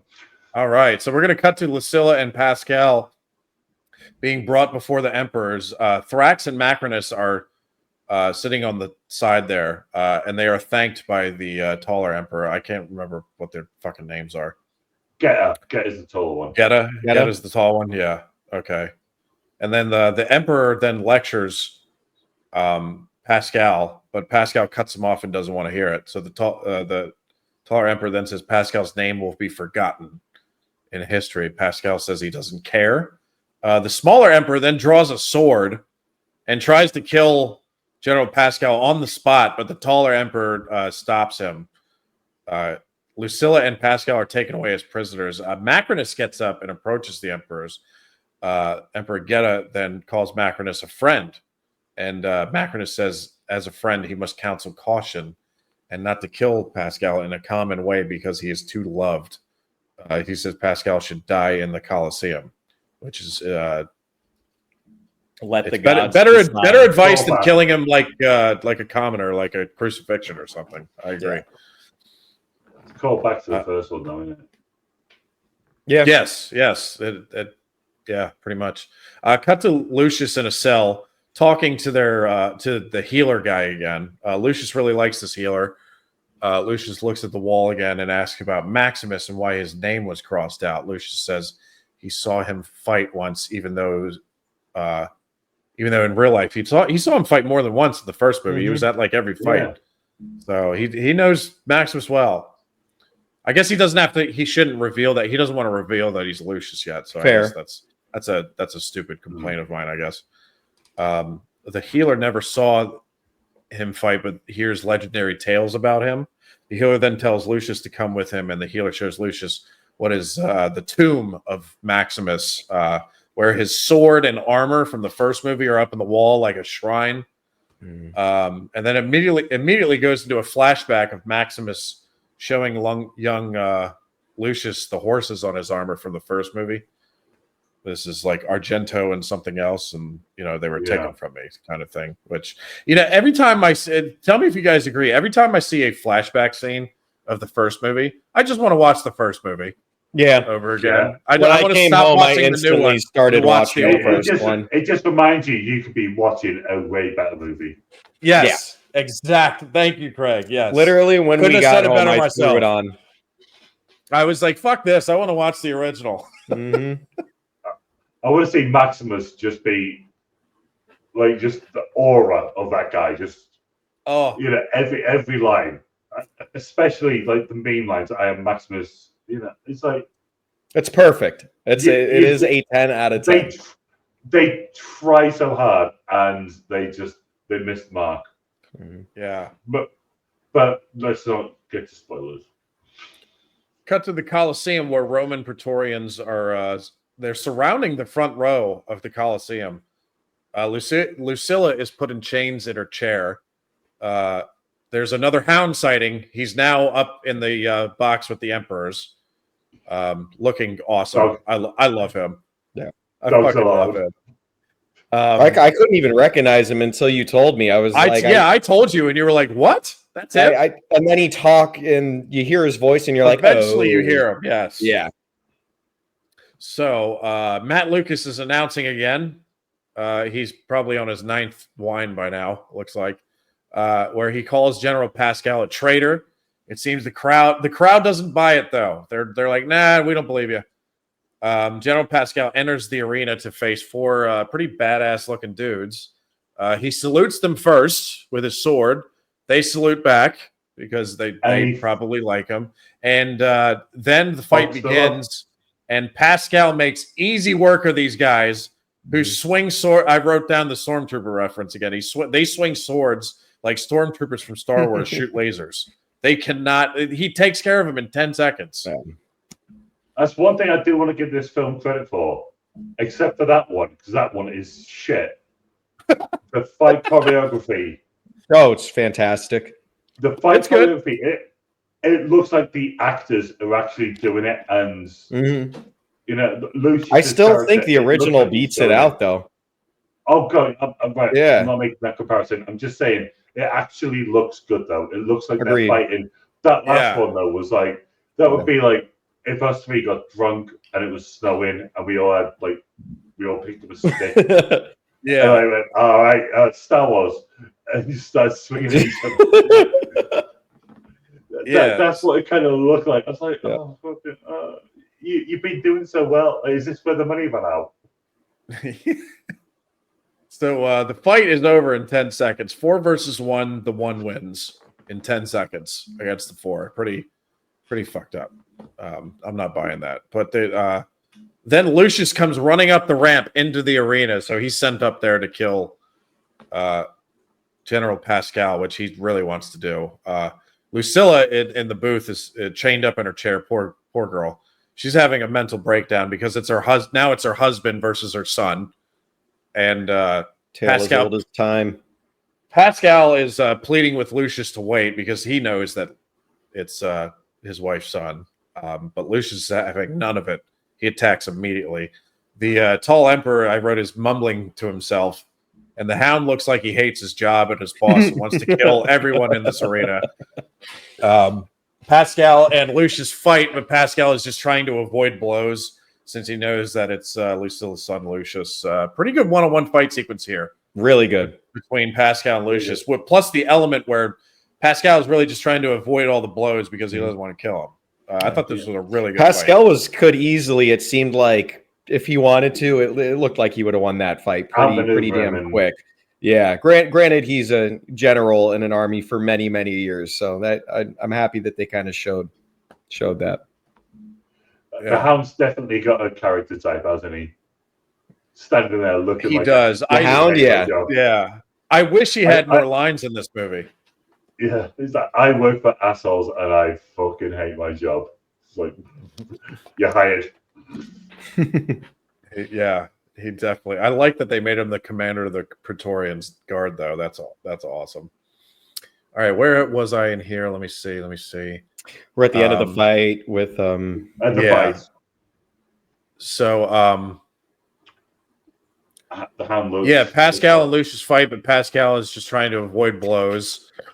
Pretty good one-on-one fight sequence here. I really like this one-on-one fight sequence. Pascal then says, "I know who you are, Lucius Verus Aurelius," and drops his swords. He then raises his hand and kneels to signify that he's surrendering, and the crowd gets really quiet. The tall emperor is having an acid trip, apparently. He's like fucking shaking up there. So, am I wrong in that? He looked like he's having some kind of fucking trip up there. He was spazzing. The whole film, the two of them. I don't know what their direction was, but they just went, "Sniff this." So yeah, he's and scene. Yeah, he's bringing his hand down. Yeah, once he comes out of this acid trip, he brings his hand down to show that he's going to do the thing, and he gives a thumbs down to kill Pedro Pascal, and then Lucius is going to do it, but then Pascal says, Pascal says, "Do what you must, but on my death, you have to know I love your mother Lucilla and your father Maximus. I would have died for him." Mm-hmm. And that hits Lucius in the fields because Lucius drops his sword and kneels with Pascal now while the emperors are yelling to kill him, but he doesn't do it. Now they're both kneeling together. Then the Praetorians then turn, because they're all surrounding the front row of Coliseum, by the way. I think I mentioned that, but they're surrounding the front row. The Praetorians then turn and knock their arrows and point them at Pascal. And before I have time to react, they all shoot him with their expert one-shot kill precision that we saw in the sewers earlier. So they finally got Pascal with that same precision shot as well, and he falls to the sand and he's dead. They got rid of all the stormtroopers, and my notes that I lost, I wrote Pascal porcupine. He did look like, he had a porcupine look. He had so many arrows in him, he had a porcupine look to him. He definitely did. He got shish kebabbed. Lucius, so Lucius looks really confused. Lucilla is screaming because her husband just died. She yells at the emperors that death will be too good for them. Lucius then yells at the crowd, who has arrows pointed at him from the death-dealing Roman Praetorians in the first row. The emperor yells, "The gods have spoken," while he's having another acid trip. I thought at this moment the Praetorians were going to start shooting everyone in the crowd because they were like, they turned and started facing the crowd. You see that? Yeah. I felt like that's weird. Yeah. I thought they were going to start shooting the crowd. I was like, holy shit, this is about to get nuts. Well, they did it one way. 1980s England. Yeah. Oh my! Wait, what are you referring to? They start shooting in the crowd with like actual ammunition, or just like riot stuff control? They just beat the fuck out of everyone back in the day. Okay. Fuck. I thought you meant they actually like shot into the citizenry. No. I was like, holy shit! Why have I never heard of this? No. I thought we were still talking about the scene. Oh, my bad. We just went to England in Love it. So Caesar was here. We've got Londinium. Let's just shoot some fuckers. Yeah. But Lucius gets taken. I'm sorry. Go ahead. I derailed it. I'm sorry. No, you're good. But Lucius gets taken away out of the arena. Macrinus then says to the emperors they should leave for safety reasons because this crowd is very upset. And they are. They're livid over what just happened here. Lucilla is completely distraught. Macrinus notices, and Macrinus notices that she's distraught, and you can see in his head he's finally starting to string it together and figure out who Lucius really is. So we're going to cut to Lucius, who is visited at night by Macrinus to continue this, who says, "We had a bargain. I gave him to you, and you let him live," referring to General Pascal. Lucius says, "You bought a gladiator, not a slave. My will is my own." Macrinus implies that he knows Lucius is really a Roman. Macrinus and Lucius then have a back and forth about their idea of Rome, what Rome should be, and Macrinus basically shits on Marcus Aurelius's vision of Rome. Macrinus then says some creepy shit to try and scare Lucius, and Lucius says, "I will never be your instrument in this life and the next," which is yet another one callback to the first one. We should count up how many callbacks. I know they're in like every scene, man. That he says, "That will be my destiny, but I will see your end," which is also kind of a callback. And I wrote, this callback dialogue is shit. That's what I wrote. Stop rehashing of the old Gladiator quotes. Make some new ones. It's my opinion anyway. It's agreed. It's the Star Wars thing. When they redid New Hope, and it was just like literally beat for beat. Yeah. And that's what that is essentially what they've redone. That is definitely. We'll get into that towards the end. So let's cut outside to where the Roman people are literally killing Roman Praetorians on horseback. Oh wait, no, I skipped a part. I'm sorry. I was going to say, I think we jumped. Cut to the city of Rome where it's burning. Apparently, they're setting fires all over the city. It looks like Portland in 2020. The smaller emperor has the smaller emperor has the small monkey on his shoulder. What was the monkey's name again? Dukan. Duden or Dudden. Okay. Yeah, Dudden. Something like that. Okay, so the taller,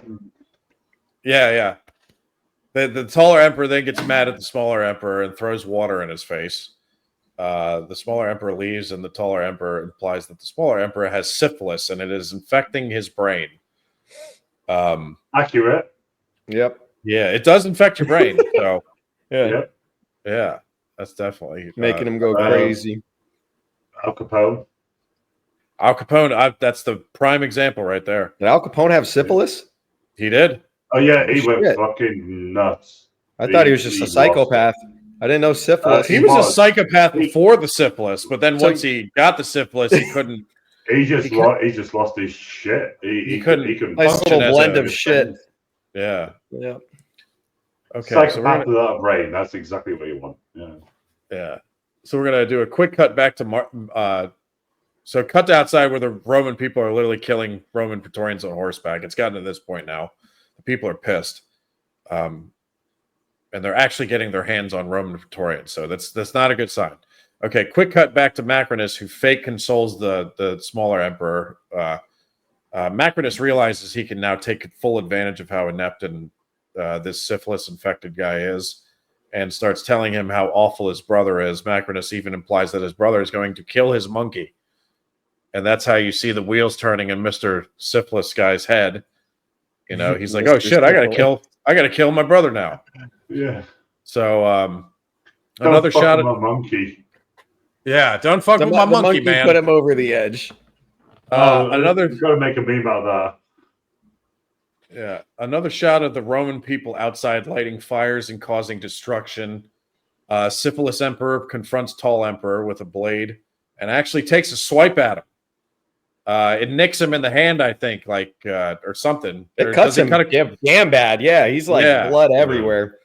Yeah, but then he tries to do it again, and the taller emperor stops him from doing any more harm. But then in comes Denzel, who grabs the sword from Syphilis Emperor and starts slashing the tall emperor multiple times in the neck. So he's definitely dead. Blood everywhere, just flying out of his neck. He's sawing it off. Man. He starts sawing back and forth. Denzel. Yeah, just crazy maniacal shit. What's got to be the craziest scene that Denzel's ever had on film is sawing. That was brutal. Initially, because it cuts just to Denzel, I thought he kills that one guy, and I thought he then stabbed Caracalla. Syphilis through the back, because that's what it looked like. So he slit the one on the back, slit his throat. I thought he stabbed him. That's what it looked like to me. And then afterwards, I was like, "Oh right, okay, I just read that." Have to do a double back on that. But that's what. I was like, okay, he lived. Yep. I thought for a split second you might have been right too. You might have got both of them, but no. Once we cut to the next scene, we know that's not the case. Yeah. So we cut to the Roman Senate now, where the remaining emperor, who's just loaded with syphilis, that there will be two new he says there will be two new consuls, which is like the Roman version of like a president. They have two of them. He names the monkey as one consul, which is hilarious. And then he names that was a funny scene. And then he names Macrinus / Denzel Washington as the other consul. And the Senate looks completely perplexed, but they are so afraid of what will happen next that they all clap and hail Macrinus and the monkey. Yes. Excellent choices. Craig, go ahead. The monkey had the outfit. It was sat on the right seat, and it was just sat there eating fruit. The monkey. That was a great actor. He was a great animal actor. He was doing his job. When they started clapping and being like, "Oh, hail Macrinus and the monkey," I started laughing my ass off. Oh yeah, I've seen American politics go worse than that. He was there in the right seat, at the right time. I was like, monkey. Yeah. The emperor says there will be games and mass executions, and he says it all cheerfully. Like, you got to maintain that this guy's good. A terrible emperor, psychopath. Well, he's loaded with syphilis. He can't help it. Tons. It's coming out of his eyes. It's pouring out. Yeah. Then that's how you should label this. Gladiator 2. ... with some syphilis. With some syphilis. Yeah. Then Macrinus tells all the senators to sit down, and they listen. I would have looked at him and said, "Who the fuck are you?" Because the only senator you see him interact with is Thrax, so he's like the only one in his pocket, right? There's like 100 other fucking senators there, or whatever number it is. So why should the other 99 senators listen to this guy? But I guess I think he makes them listen. Yeah, I mean he brings out the fucking yeah. But I think I corrected myself in this because I did notice later on that the room is surrounded by Praetorian guards. So maybe that's what it was. They were like, "Oh, well, I don't want to listen to this guy, but I don't want to get stabbed either." So maybe that's what it was. But I think a lot of that stuff went down. Like just keep your job, keep your head. Yeah. Yeah, I mean he quickly establishes that power by putting the severed head on the table. And if they're not gonna and spins it round and and if they're not gonna listen to Denzel right then, they're gonna listen to him now. Because Macrinus then pulls out the taller emperor's fucking head out of a bag and starts walking around the room, taunting the senators and talking absolute nonsense at the same time. I was trying so hard not to laugh. He's turning the fucking head around as he's speaking. Like it's a pair of it's like it's a it's a globe. I thought it was like a fucking volleyball, just kind of tossing it around. I'm looking at you. Yeah. And the whole time you're like, God, I hope he doesn't touch the bottom. And then he just and he's acting like this is all completely normal. Yeah. It's like it's a wild fucking scene, man. But then they do the zoom in on the actual head. I was like, how good is this head? How confident in the CGI or the makeup or whatever? They zoom in on the head. And I thought, that's probably what a dead head looks like. Yeah. I've seen better dead heads, but it was a good dead head. It looked it looks convincing. You know, I Yeah. couldn't say Yeah.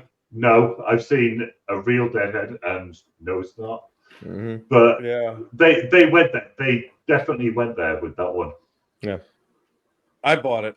And then the creepy way that he goes up and rubs the two chairs where the twins were. I'm That's like, my all right, next sentence. yeah. Yes, next sentence. Macrinus then tells them all to sit down again, and he goes over to the Emperor's two thrones and starts stroking them like a psychopath. Like he's found the two biggest pair of tits he's ever seen in his life, and just starts just stroking loving them. it. Oh my god! Yeah, that Man after my own heart. yeah. All right, so we're gonna cut to Macrinus speaking to Lucilla. Why did I say that? After that, so he's speaking to Lucilla now. Macrinus claims that he is a self-made man, unlike her father, Marcus Aurelius. Wait a minute, where? Yeah, it's in the after the head turn. Yeah. Okay. So, and he also claims in his Rome it will be the law of the strongest. Macrinus says he was owned by an emperor before and shows a brand on his chest, which he claims was put there by Marcus Aurelius or, whatever. Yeah. He was so under. So he has a connection to this whole thing because he hates it. I gather from that he hates the Aurelius bloodline. Yeah. And this is his long-term revenge that he's acting out. I thought that they didn't need that. I don't think so that either. scene. Like you already know he's power hungry. He's a psychopath. That's pretty good for me. I didn't need the Marcus connection. I think he wanted to bring down the whole, like, what the existing government was, because in terms of the two emperors. So that's why when we get to the fight later, I thought that's why they had the fight, because he wanted him to do it for him. He was trying to coerce him into bringing down, and when he didn't, he was just like, well, you motherfucker, you haven't done it for me, so let's have this. That was so he wanted him to do it for him. He was gonna go, I'm gonna get him to do that. I want this to happen. And it was perfect. Yeah. It was perfect when Lucius kind of fell in his lap and he was like, oh, I can incorporate this on my takeover plan. He's like, let me just throw you in. The gods are handing me you as a tool. And then Lucius is like, no. I have to make when he does. Go on. I skipped a scene. I'm sorry about that. No, there was a scene before the Senate scene with Denzel where he's turning the fucking head of the emperor around and scaring the shit out of everybody. There was a scene with Lucilla visiting Lucius again, so in his cell. So this time Lucius was much more welcoming. Lucius says everything was brought to them full circle, basically, from the last movie. Lucilla gives Lucius a ring that has Marcus Aurelius and Maximus inscribed on it. Yeah. Lucius accepts the ring and wears it next to the one his wife gave him in the beginning of the movie. Lucius says he is sorry for General Pascal and didn't see what he really was in the beginning. So Lucilla then tells Lucius of the plot where because this is important, the 5,000 soldiers were supposed to depose the emperors that Pascal was trying to carry out. So now Lucius can take advantage of this. He now has that information in his head. Lucius says now that he found Lucilla again, he doesn't want to lose her again. They embrace before Lucilla leaves. She says, strength and honor, calling back to the first movie. That is very important because after the Macrinus head turning crazy scene, now it's to Macrinus speaking with Lucilla, and Macrinus claims he is a self-made man, unlike her father, Marcus Aurelius, who also claims in his Rome it would be the law of the strongest. He was apparently owned by Emperor Marcus Aurelius before, so he has a connection to that. Macrinus then says Lucilla's death will clear his path to the throne, and he will prevail. He said, didn't he say you won't be something like you won't be safe or you won't be free? Or he says something. I think he more implies it than anything. I was sure before he got the steps. He says you won't be safe until until she's dead, or something like. Yeah, no, you're talking about when he's going up to do the execution on her or whatever. Because it could be. He asked her. He asked, oh my gosh, Denzel. He asked Denzel, and he goes, "Or do we really have to kill her?"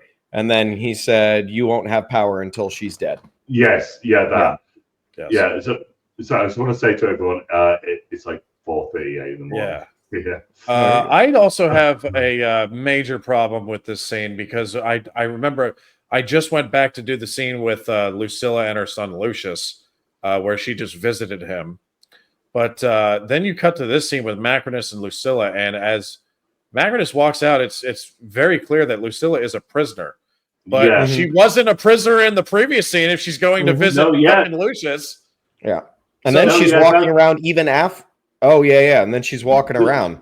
Yeah, because I wrote down here. Go ahead, Craig. It didn't look like a prison scene when they were inside, like the two of them talking. It just looked like they were just in a room. Yeah. Until he walked out, and then like the gate closed, and yeah, and I noticed, because I noticed the gate closed, and I was like, wait a minute, she literally just visited her own son in the last fucking scene.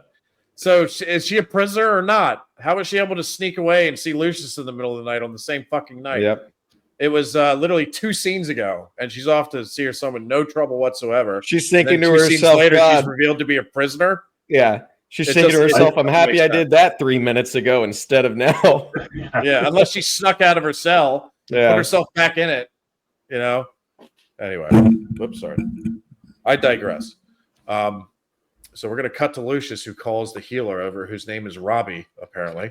That perfectly reasonable Roman name. This guy's got my brother's name. He says to get a message to the 5,000 man army that is supposed to come to Rome to depose the emperors. He gives the Marcus Aurelius Maximus ring that Lucilla gave him. So he gives it to this guy, Robbie, to give to the commander of that 5,000 man legionary army. He says, tell him I'm Lucius Verus Aurelius, the Prince of Rome, and they are summoned to Rome to defend the Republic. Should I trust you? Right. The healer guy looks amazed, like, oh my God, I didn't know you were royalty. My bad. I'll get on that right away, sir. Well, he says it twice. Should I trust you? Yes. Mm-hmm. Should I trust you? Yeah. He's like, are you sure? Yeah. He wants to know if he's a good dude. Are you kidding me? Mm. Like, it's like, yes. Now take the ring off. Fuck off. So we're going to cut to the healer riding out from the city in the night to go find the 5,000 man army and waiting. He rides right past 2 guards that are guarding the camp, then rides right up to the commander's tent. Nobody does anything. Nobody stops him. Nobody draws a sword. Yeah, they like try to, and then he just pushes the guy, and then they just let him walk into the tent. No. There's a guy there that grabs the reins for the horse and stops the horse to hold it for him. He then gets up, and that's when he pushes the guy. So someone goes, I'll park your horse for you. Yeah. Then when he shoves him, and then he just walks in. And then he just takes the ring, and he's like, oh, this guy I've never heard of has this ring. I'm just going to go march my 5,000 troops there to go attack the capital. Like, what? Yeah. To be fair, he looks at it, and he's, who gave you this? And then he says the name, and he you know. Yeah, but as far as everyone knows, Maximus' son is dead. I don't know. I just thought that a little bit more convincing would have been needed for 5,000 soldiers to go march upon Rome to try to take it over. I thought in a camp of 5,000 soldiers that have a bit more security than just, oh, fuck, that was a horse. Yeah. That's what I was going to get to. I wrote down that because of that whole sequence, I said, wow, this army really has some shitty security. Yeah. You know? That's what infantry, they're great. Security, not so much. Security, bollocks. The healer shows the commander. Well done. You get a gold star. Thank you. I got my approval from my British friend. I love it. The healer shows the commander the ring, and the commander says, "Who gave you this?" The healer says, "Lucius Verus Aurelius, Prince of Rome." And I in my head, I went, "Oh shit! Oh shit! Here we go! Shit's about to get rolling." Is that guy the guy who gets married at the red wedding? I don't think so. Game of No. Thrones. No, that's You not know him. the guy name? Like, I know who you're talking about. That guy's Tobias Menzies or whatever his He's name he's is. in some other things. He's a good though. actor. That He guy is. you're referring to, but that wasn't him. It looked like him. Yeah. I mean, Bit of a bigger right. face, I'd say. Yeah. But it's been a few years. Yeah, that's let's be true honest. too. It's been a few years since the Red Wedding. That's a fair statement. To be fair, when the Red Wedding came out, I looked like you. So Fair. Cut to Lucilla, who is with the Roman senators, who apparently are going to be executed with her. We know Gracchus is a disloyal Republican backstabbing asshole to the emperors, but what did the other senators do? Is this because these were the other senators in the meeting talking about the thing? I mean, I'm guessing that's what it is. Yeah. But anyway, Macrinus then speaks to the shady Roman guy who only had one other scene. We don't really know who he is. Is he a senator? Is he like a proprietor? Is he a Roman billionaire, like an Elon Musk figure? I don't know. I don't know who this guy is. But apparently he's Denzel Washington's like best Roman friend in this movie. he's got to be like some billionaire, like just someone who's just juiced up to the gills with coins. Someone important for sure. Yeah, the guy says, yeah. So that guy referring to, he says the people love her, and Macrinus says, if she dies, the streets rise up in anger, and I will deliver them the emperor's head, and the people will acclaim me that my friend is. I gotta restart this. Sorry. So the guy says, Macrinus says, if she dies in the streets, God, I'm fucking this up. It's because I'm losing my voice now because we've been going so long. Take a swig of water. Macrinus says, if she dies, the streets rise up in anger. I will deliver them the emperor's head, and the people will acclaim me. That, my friend, is politics. How did you feel about that scene? I thought it was funny. Because he's clearly playing a psycho. It's over dramatic. Yeah. But I like how he did it. He did a politics. He did a whisper version of Triple H. My politics. I am the game. Quentin doesn't know what we're talking about. No, he doesn't want to. So if the people in the comments who know wrestling references will get that. If you know, you know. Yeah. And then Denzel turns to him and says, shall we? And then this was a satisfactory answer to him, and then they walk away. The Greek guy who works for Macrinus comes walking into the cells to talk to Lucius and presents him with the wooden sword of freedom, but doesn't let him have it, like the asshole that he is. And then he taunts him about his mother. And I forgot to mention that the healer in that one scene gave Lucius the keys to the cells in that scene. Yeah. So he had the keys to the cells for a good while. And out comes, after he taunts him about his mother, out comes Lucius in a fury. He fucks up the Greek guy, stabs him with the wooden sword in his fucking neck. Smashes it down. He hammers it down into his throat. It was badass. It was awesome. It was, and then wood or steel, a point is a point. That's when I said Lucius then ruins the moment by yelling that stupid line. Wood or steel, a point is a point. I was it's like, a pointy end. You're gonna get stuck with it. Oh, he should have just done it and walked away. They have all the archers on the top, and I'm like, they don't kill anyone. I was like, just no. The archers, the archers were their guy. I think it was the gladiators. Was it? Oh, right. I'm pretty sure. Yeah. Because I was like, they're not hitting it. They're worse than stormtroopers because they're like 12 feet away. Yeah. So, fuck. Then what happened? There it is. I found it. Sorry. Sometimes thing moves around and I have to go back to where I was on the notes that I wrote down. So, well, you wrote. He says, "Wood or steel, a point is still a point." By the way, all the gladiators have poured out of the cells and are fucking everyone up right now. Like this, complete savages, mayhem right now. All these guards and stuff are getting killed. Lucius goes to Maximus's tomb and grabs his gear. So now he is wearing Maximus's outfit and is ready to fuck some more guys up and He looking fucking like levels Yeah, up. the fucking impenetrable. He literally armor. levels up. Yeah. He's done enough grinding. He's leveled up. He hit max level 50, baby. He hit Maximus level. He got- found the legendary armor in Assassin's Creed, definitely. Literally impenetrable armor. We'll talk about that later. But Yes. Yes, we will. Oh my god. Look it Okay. up. Cut to Matt Lucas announcing another Coliseum event. This time he looks really drunk. Where he is, Lucilla is brought in on one of those parade platforms, like a flotilla that you see at like high school rallies in town with, and all the defiant senators are like ringing this platform. They're all in chains. I was thinking Macy's Day's Parade. That too. That's a good one. That's the only thing that we get over here. We don't get like Midtown, high school shit. Yeah. But we know Macy's Day's Parade where it's like you've got Pikachu and one of them involved for some reason, and then Santa Claus, Pikachu and Santa are coming to town. Yeah, because that's how you fuck shit up, man. That's how it goes. Yeah. See, American way. Yeah. We're going to cut back to Lucius with all the gladiators, and he's going to make a speech below the Coliseum. Fuck, I got to make another speech here. So he says, I am not a general, but we are all soldiers. And up until now, we have fought for nothing more than another day's survival. One of the gladiators says, what will you have us do? And Lucius says, well, you can return to your cells if you do not wish to fight this battle.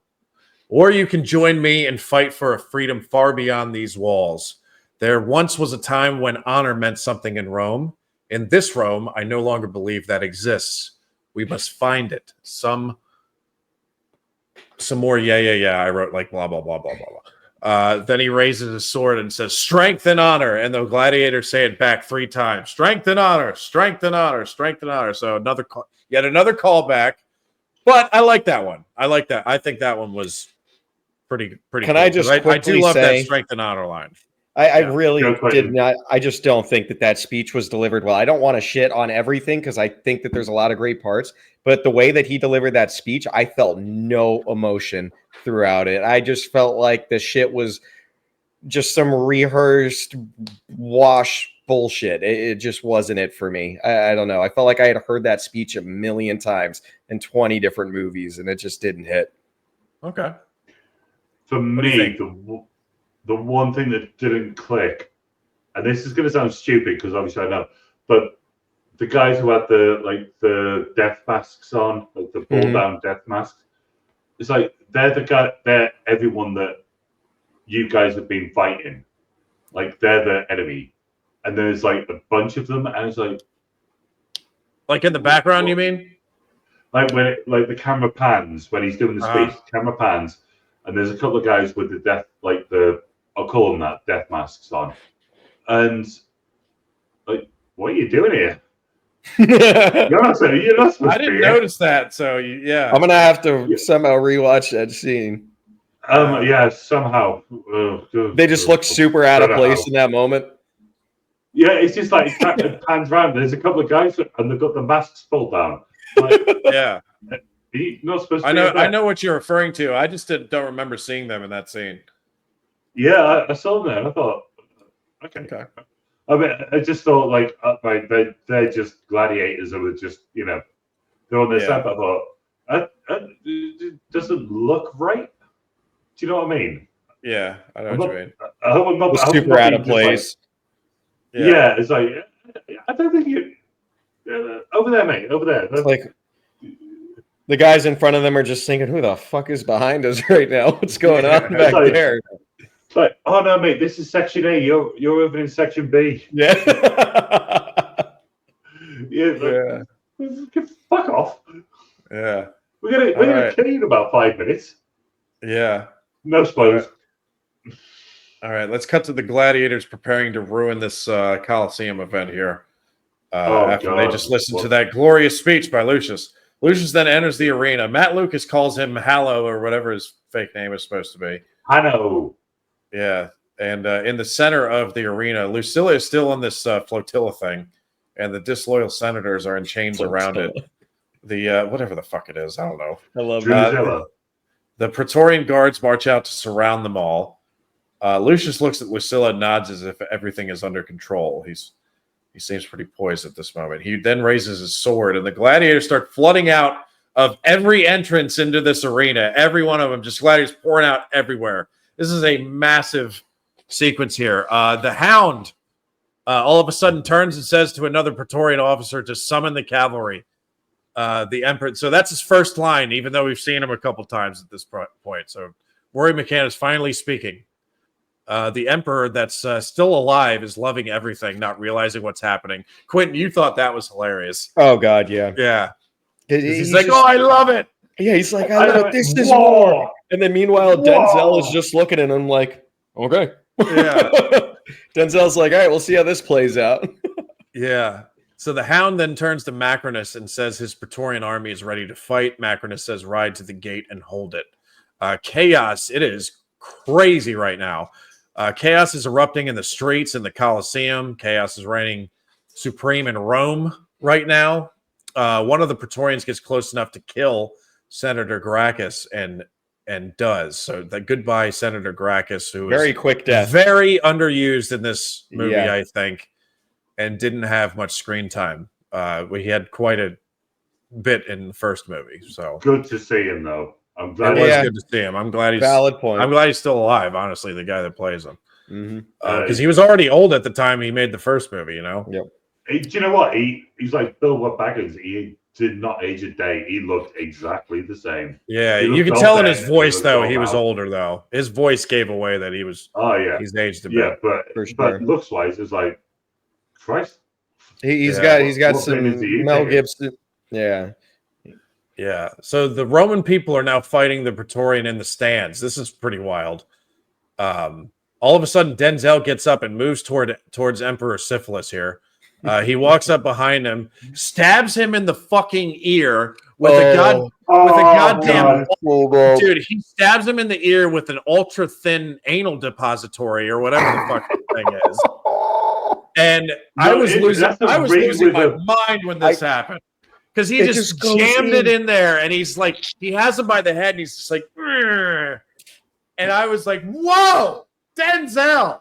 Like, yo, this guy has no chill whatsoever. He's a sick fuck in this movie.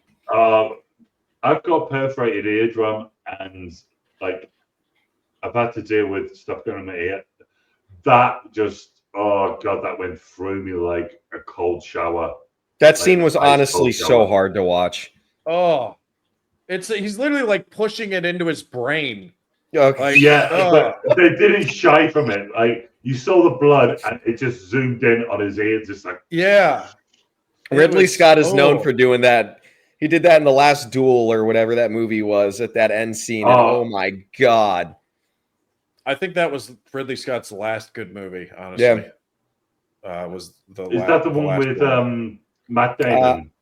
It's the Matt Damon and then what's his name? No, not Andrew. Adam Driver. Kylo Ren, Adam Driver. Thank you. Okay. Yeah. So Yeah, no, go ahead, Greg. good film. Good film. Yeah. So yeah, he's Denzel stabs Emperor Syphilis with a anal depository in the ear, and that was fucking crazy. And don't worry, he's not done. Yeah, so don't worry, he's not done. He then grabs a bow and knocks an arrow and shoots Lucilla, who is still on the Macy's Day Parade platform. Shoots her with an arrow, and apparently Macrinus also has these archery powers that the Praetorians have in this film. He shoots her directly in the chest, but because she's Lucilla, she like doesn't die instantly. Mm-hmm. You know, it's straight into the middle of the sternum. Yeah.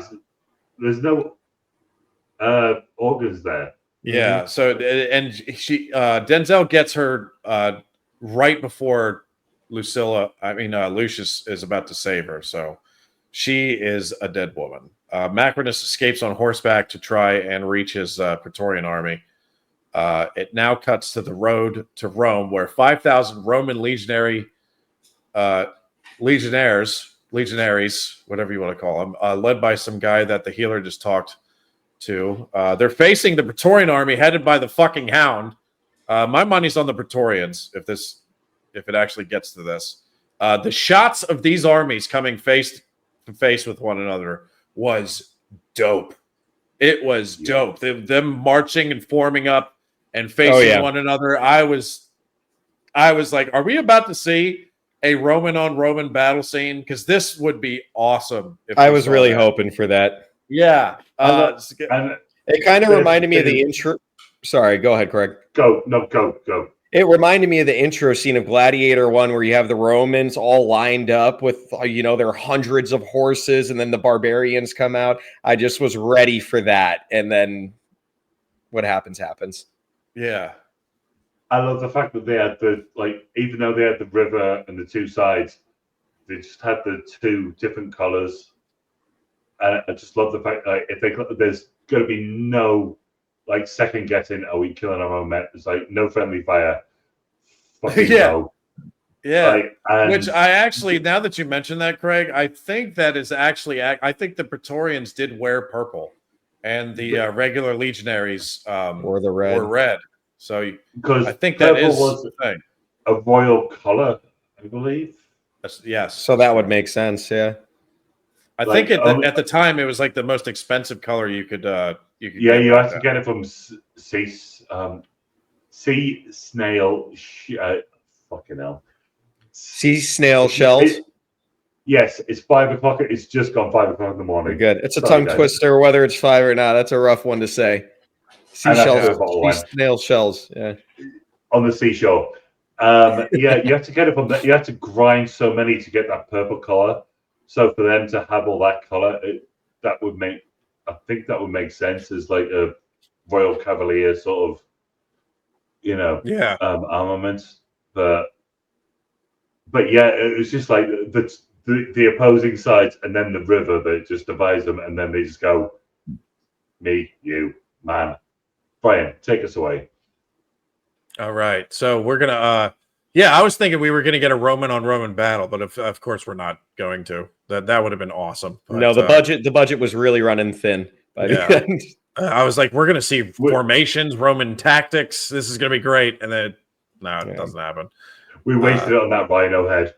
Fucking rhino head. Yeah, and the CGI rhino.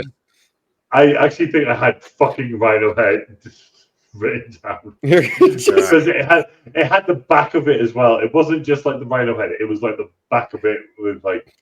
Imagine someone just comes across your notes and they just see syphilis, rhino head, fucking baboons.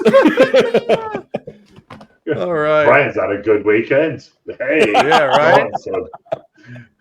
He's been back to Atlanta. So we're gonna go to Macrinus. Is the armies are still pretty much forming opposite this little river or creek that they're on opposite sides of. Macrinus is riding to the front of the Praetorian army. It looks like he's going to try to talk to the legionary army to try to convince them that like he's the man in charge now, I guess. Then Lucius comes riding up shortly after, riding through the Praetorians and to stop Macrinus from talking to them. Lucius then tells Macrinus finally who he is. Tells him his name's Lucius. Macrinus says power is taken, not given. Lucius says he fights to free Rome from men like Macrinus. Macrinus says something like he has the gods on his side. There's a lot of back and forth and talk between these two before this thing kicks off here. Then Lucius charges Macrinus with his sword on horseback. The Hound signals to the Praetorians to wait. He's like, let's see how this shit turns out before we intervene here, because the Hound likes a good fight. And Lucius knocks Macrinus off his horse. Macrinus falls hard. It looked like he probably broke his collarbone or something. It looked like the horse was on him. When they first fell, it looked like he was crushed by the horse. No, he sort of fell away from it, but it's like the horse felt. It's like, you got fucked. You did not do well this. What were you thinking? I don't think you've had horse fights before. A 70-year-old falling off of a horse like that springs back up. Mate, little do we know, underneath all that swag and bling, he's just fucking ripped with an 8-pack. Yeah, he probably is because I wrote here next. They both get up. Macrinus and Lucius start fighting, and ladies and gentlemen, Denzel, even in his old age, can fight and move fast. he must be doing something to keep his ass in shape because he said he's 69 years old. That's the fastest moving 69-year-old man I've ever seen in my life.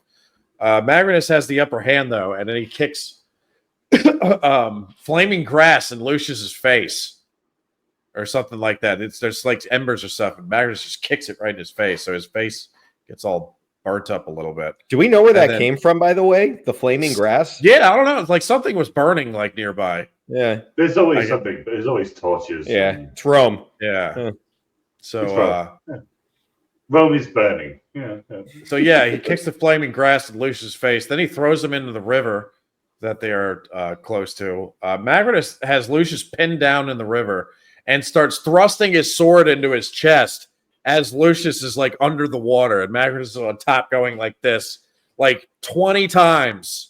Mm-hmm. Go on, keep going. But apparently, he leveled up, and this armor is the legendary armor of a video game.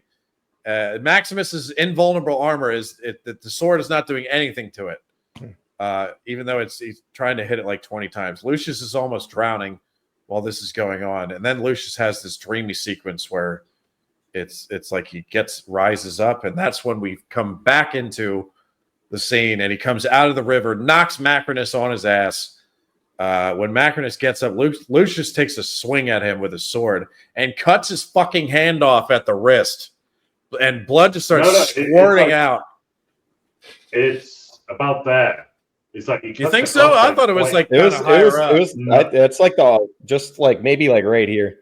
Yeah. But either way, it starts here. Like, he cuts it right up because like it's only for a second, and then like you see him fall back in the water. Yeah. Can we just get another still view so people can clip it and just post it on social media? You do that? Yeah, right. Oh, this. Yeah. When he's stabbing down, I kept thinking about it. I was like, oh, maybe the water, slows it down. But you clearly see Denzel's blade just cutting through the water like viciously, and he's just got the bulletproof armor on. And that to me, yeah, he's being protected by Maximus apparently in the afterlife. I don't know, right? Do you know what I was thinking the whole time? You should have let your wife warn that. could have saved 2 hours 20 minutes. Oh my God. Everything would have been fine. Yeah, the wife in the beginning of the movie. Yeah, she would have been alive, but they weren't in Rome to have access to that tomb at the time. I know. It's called me being a dickhead. 5 in the morning. Then Lucius takes another swipe at. So he's got his hand chopped off. Denzel's got his hand chopped off. He's bleeding profusely from his hand. Then Lucius takes another swipe at Macrinus's abdomen. And Denzel it definitely hits him. But then Denzel makes a face like he has to take the biggest shit of his life. He's like, it was a constipation face. Yeah. And then Denzel sinks into the river and we never see him again. He's done. He's out for the count. What a crazy sequence that was, man. Did no one expect a CG shark to just appear and take Denzel's corpse away in that small river? Oh, in a river? No. That would have been this film. No. Why the fuck not after this film? Right, that's what I'm saying. Oh, we've just been in the Coliseum. We've run out of food though. This fucking Academy Award-winning actor. Yeah. So here we are. We're getting to the very end here. Lucius then looks around at the two armies, and they are speechless at what they just saw. Lucius then goes to make a speech to both armies, and he says here, "You look at me to speak. I know not what to say other than we have all known too much death. Let no more blood be spilled in the name of tyranny. My grandfather talked of the dream that would be Rome. A dream that my father died for, an idea, a city for the many, a refuge for those in need, a home worth fighting for, a home that Maximus spent his life defending. That dream is lost, but dare we rebuild that dream together." Meanwhile, the Hans Zimmer music is really kicking in now. Oh, yeah. The nostalgic We Are Hans Free Zimmer music. Yeah. Well, not that one yet. It's the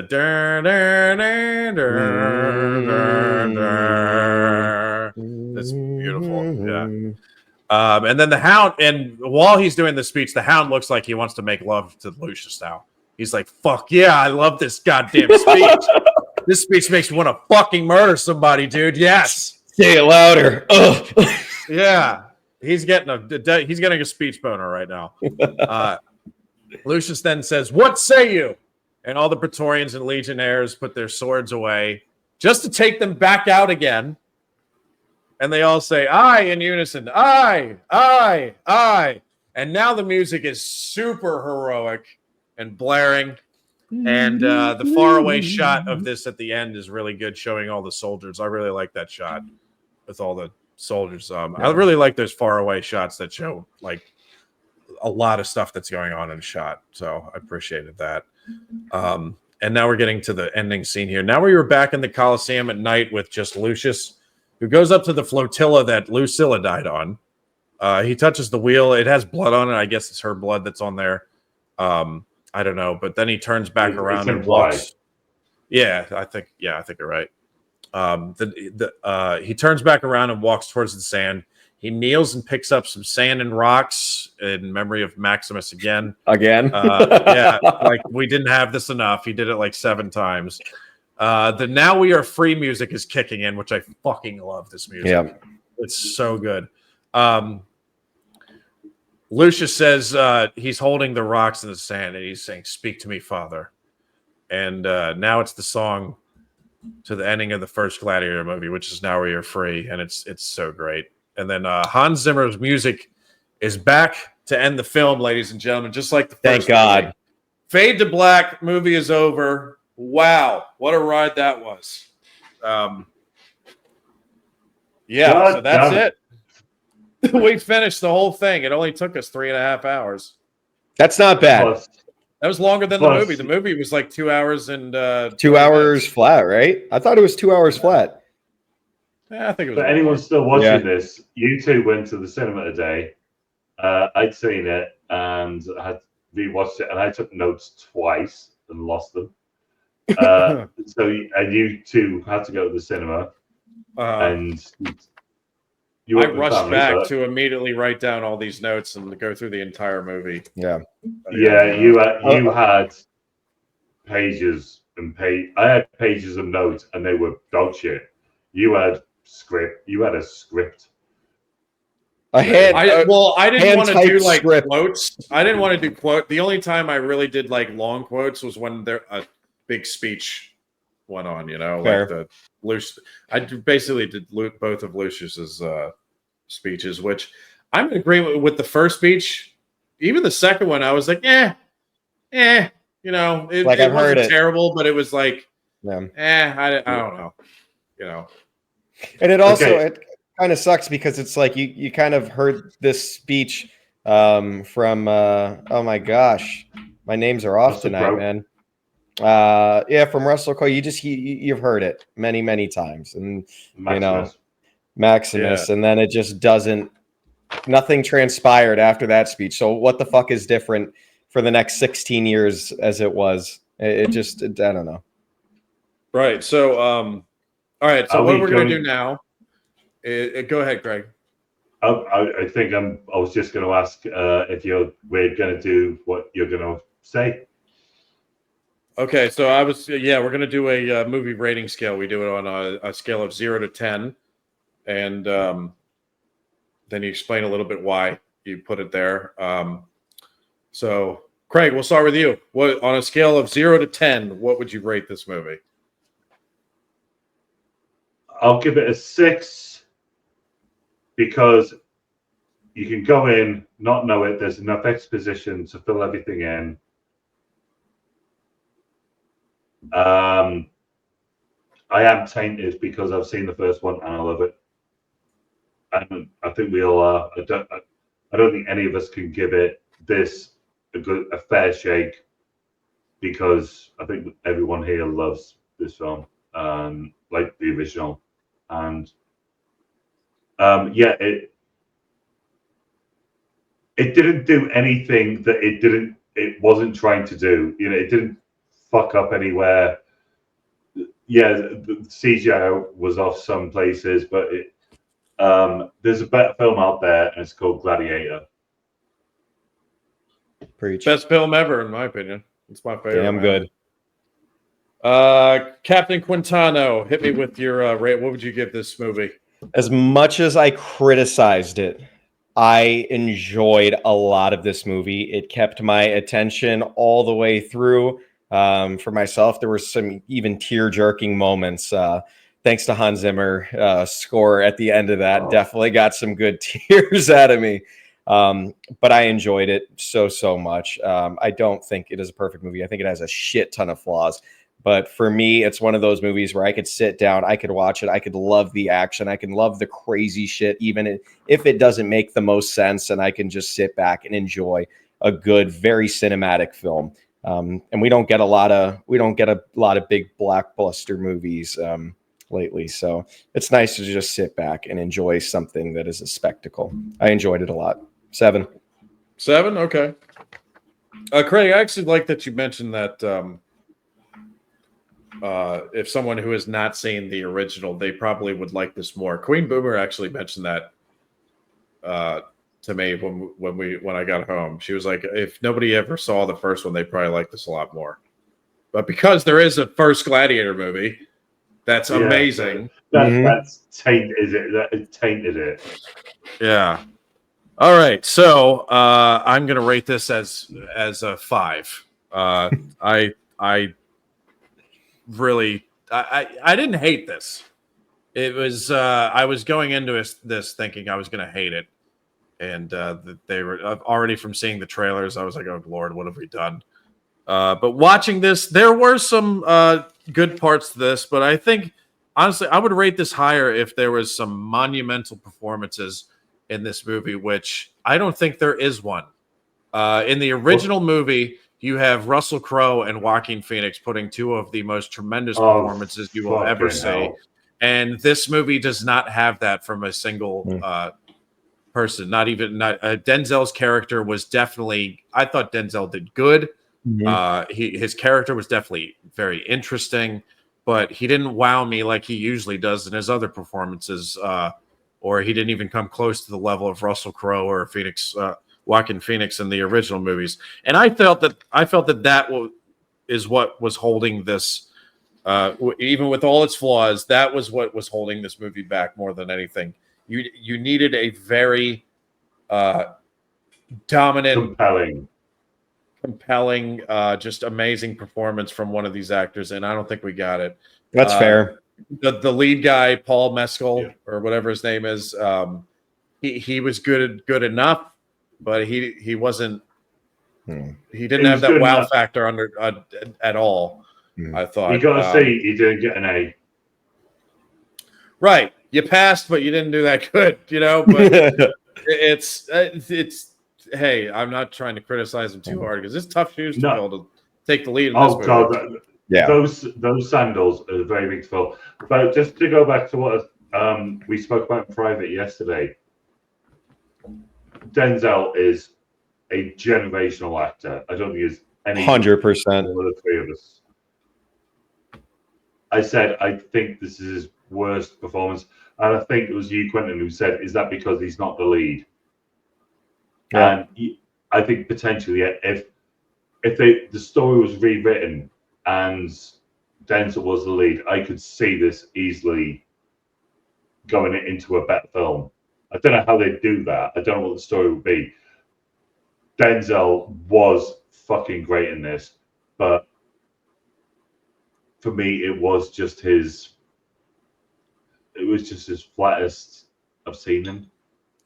I like seeing him as a villain. I thought it was a whole different twist than any other Denzel that we have ever gotten. To see him saw somebody's fucking head off. Dude, he stuck an anal depository into the side of the Emperor's head. Yeah. Like just to see Denzel do that, I was very happy. That's fucked up, but truthfully, that was the craziest part of the movie, man. I think you literally saw me in my chair and went, "What the?" Yeah, I'm pretty sure everyone in that theater cringed. And by the way, for an 11:30 showing at a movie theater, that theater was pretty dang filled. Pretty filled. You know what? I'm glad to hear that. Yeah, me too. want this. I want this to do well. I'm sure if we love went at Ridley night, it would have Scott. been ridiculous. Nighttime, by I the way. can't even imagine. Yeah. Yeah. Real quick, I just want to emphasize on Joseph Quinn, I think his name is. I thought that he did phenomenal in this. I thought him playing that character, he was menacing, he was gross, he was a weirdo. It freaked me out. The syphilis kid, not so much. I thought he played his role well, but the depth was given to more of Joseph Quinn. I wish that they would have given him a little bit more time, maybe given him. I wanted to see a little bit more of his villainous, and I wanted to know more about the twins. I really did. If they switch the roles, so in terms of who dies first, so they're giving him the more time. Mm-hmm. I think it only makes sense with syphilis being in charge because he's easy to manipulate and maneuver. I'm glad I gave you that. It's so much easier for syphilis to be manipulated and maneuvered. It's called syphilis now. I love it. Yeah, it's my fault. Sorry. It's branded. The way you nearly fell out your chair, fucking, I love that. So back to syphilis. What was he doing? No, I just think it makes sense that he died last because Denzel needed the other one to die. He was too smart. He wouldn't have let him just take control like that. You know what I mean? So monkey syphilis man needed with a monkey that doesn't exist. Yeah, never mind. The monkey might have been just a great actor, great animal actor. He was one of the baboons. He was one of the baboons. Yeah, they said great makeup department. Love it. This, you know what it is? I'm talking to you two now. Like we're fucking just chatting shit. I'm forgetting this is getting put on the internet. This is what was the other thing I was about to say about this movie? The story was not nearly as it doesn't even come close to the first movie either. Like that first movie where you have this general who's all heroic and he wins the battle, and then all of a sudden the guy who is his father figure, who happens to be the emperor, gets killed by his son because he named Maximus the next emperor, basically. Oh yeah, and then Commodus kills him, and then it starts the sequence of events. The whole movie is just this long revenge movie where you're rooting for Maximus so hard during the entire, and it's magical. You're just rooting for him so hard, and it doesn't feel like he's going to win. The odds are so stacked against him. In this story, I did not feel that. I felt like I didn't feel the same, like Lucius has got to go get these guys kind of thing. I just kind of took the events as they came in stride, and the magic wasn't there for me. I don't know if you guys felt the same way. Yeah. No, go ahead, Craig. The majesty, for me, that was the one word that I thought the majesty was gone. Anytime Lucius was doing a speech, like Russell Crowe, like you were just like, it was like The Rock in '98 for us. Like, oh my God, this is amazing. What are you saying? I want to hear every word. Yeah. And this guy's just talking, he's talking to a bunch of extras. Yeah. And that's not the meaning that he's a good actor. Well, I genuinely thought he was a great actor. I thought, do you know what? For a 30-year-old actor, fucking hell, you did well, mate. But Russell Crowe, you are not, because Russell Crowe is to that part what Hugh Jackman is to Wolverine. Yes. To add on to what you're saying a little bit, I think in the previous Gladiator movie, they allowed Russell Crowe to kind of build connections with some of the other gladiators. You get the tall, massive, giant guy, and there wasn't a very good point. There wasn't that in this movie. There was no connection there. So it's like this heavy weighted speech that was supposed to be delivered just kind of fell on deaf ears to us because, like you said, it's just a bunch of extras. And I understand where they're coming from, because it's a lot. They had like 4 main characters in this movie, and I felt like they were trying to split time equally between all of them, but it just left it didn't allow us to connect with the true main character in this, and I felt like that really screwed with me. Yeah.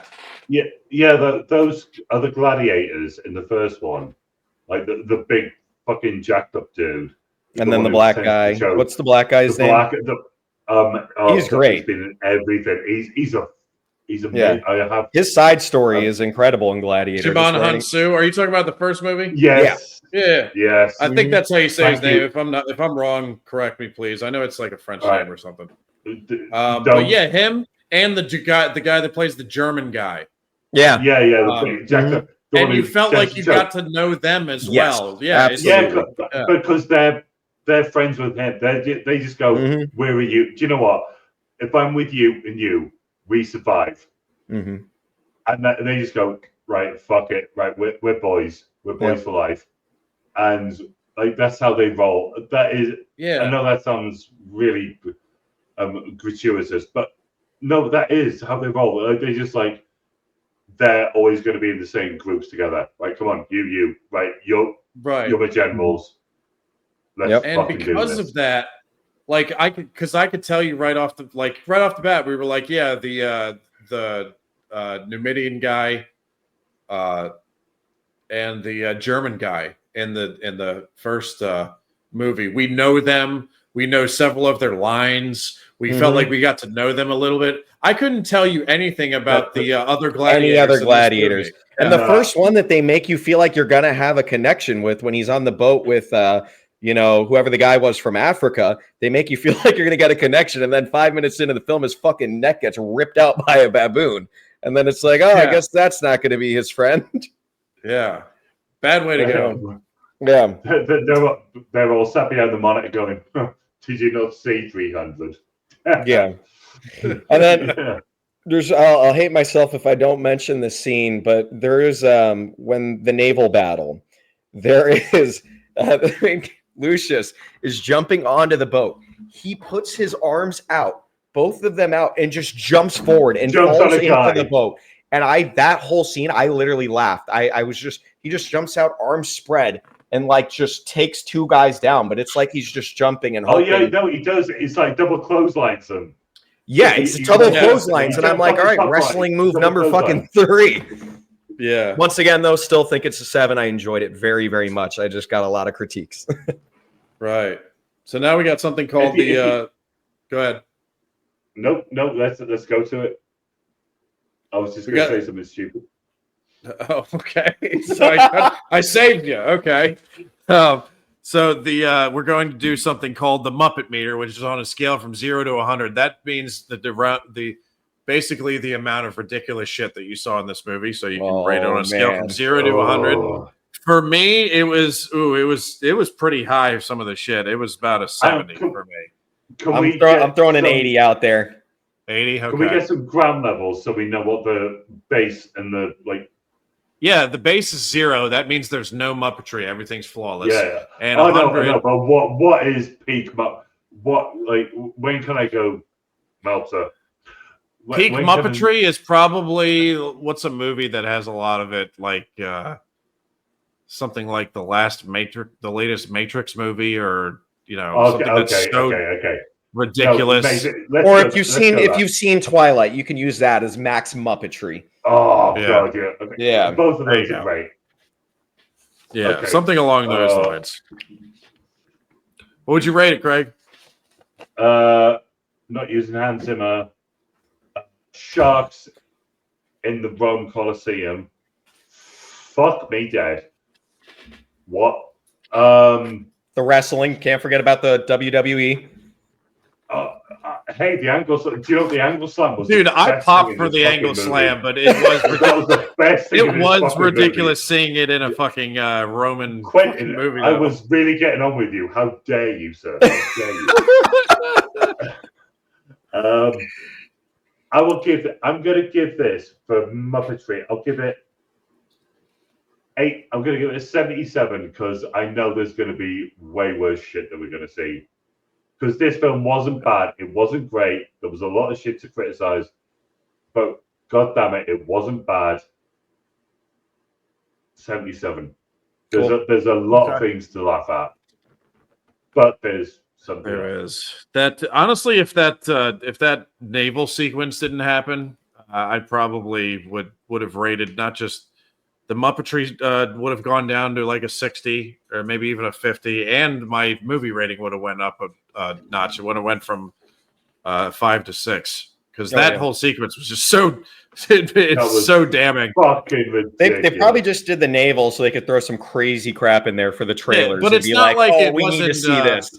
Yeah, but it's not like it wasn't historically accurate. They did have naval battles in there. It's About just the way they did times. this. It wasn't a lot of naval battles, though. It was, from my understanding, only about a handful of times. Yeah, but they had the capability to do it. Like it was built in like, just so everyone knows, if anyone is still watching it, like nearly 4 hours in, they had the Coliseum. It was built after a marsh was drained. Yeah. So it was built in like a sunken marshland. So they had like the ability to excavate to get water into it. So that's how they were able to fill it.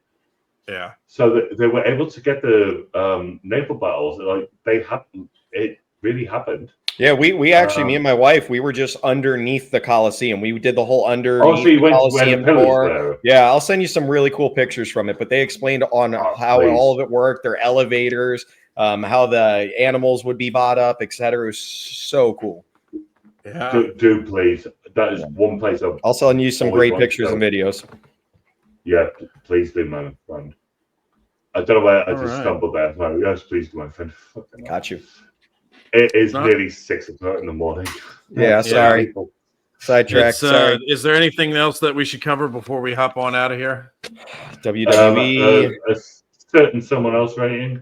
Are we not doing that? A certain someone else running in? Rating, Dave rating, maybe. Oh no, you can't do that because nobody's going Meltzer on this one. Oh, that's right. Yeah. Oh, we're not going Meltzer. Yeah, no Meltzer here. You only go like Meltzer if you go over the top. So, like, if on a scale of 0 to 10, I rate. I was going to do Meltzer on a different scale. For like putting in actually keeping in some Hans Zimmer stuff. Or like, well, that's 6 stars in the total. Yeah. Well, every time I heard some of the Hans Zimmer scores, I was like, oh yeah. They knew they were going to get us with that for sure. Yeah. They knew if they played some Hans, we'd all be like emotions flooding, crying. Yeah. Yeah. But Brian told me that you did go to see Hans Zimmer. That was the best concert I will ever go to in my entire life. I spent $1,200 to go sit there and have the best seats in the house. And Wonder Woman, The Dark Knight, The Last Samurai, for some reason, hit me ridiculously amazing. That was incredible. Lisa Gerrard played. They did We Are Free from Gladiator. That was a big hitter. Obviously, Interstellar, Inception. Wonder Woman was fucking awesome. But there was a lot that he didn't do that I wanted to see, but it's impossible to get everything into one set. I wanted to hear. Christ, how long's the concert? I was there for baby. How long was the concert? A couple hours? 8 hours? 3 hours. I'm like, not 8 hours. I wish. 8 hours is a long fucking time. 3 hours. I thought she said 8. I'm like, God, I wish I could have sat there and watched it all night long. But no, like I wanted to see Prince of Egypt. I wanted to see Kung Fu Panda was actually one I really wanted to see. But Prince of Egypt would have been magical. Prince of Egypt. Prince of Egypt. On that is fucking fantastic. It's so good. But all right. Well, I think that's going to conclude our stream here.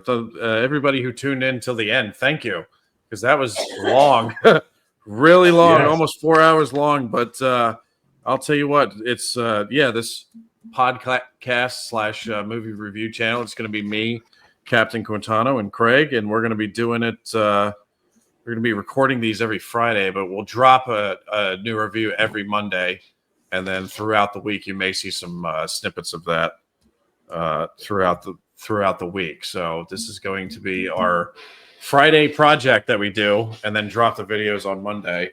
And it should be pretty fun. And usually, we're not normally going to be doing movies that have just come out. We're usually going to be doing classic movies. God. And because who wants it? I don't want to go to the movie theaters once a week and see most of these bad movies that are being put out. Yeah, they're all kind of shit nowadays anyway. Yeah.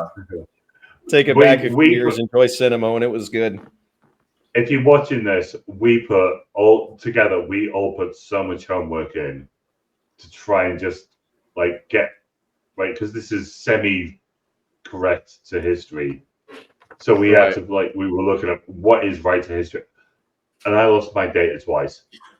So King Boomer came through clutch, like with his streams of notes. Thank Christ. Yeah. Well, I didn't look anything up. I just remember, I told you about how I was upset with the historical inaccuracy in the naval sequence. That was just off from memory. If I was wrong about any of that, somebody can correct me. But I'm pretty sure I was right about that. I don't think so. I was just fucking incensed about the baboons. That was like you texted us before we even saw the thing. We're just capturing CGI baboons. Yeah.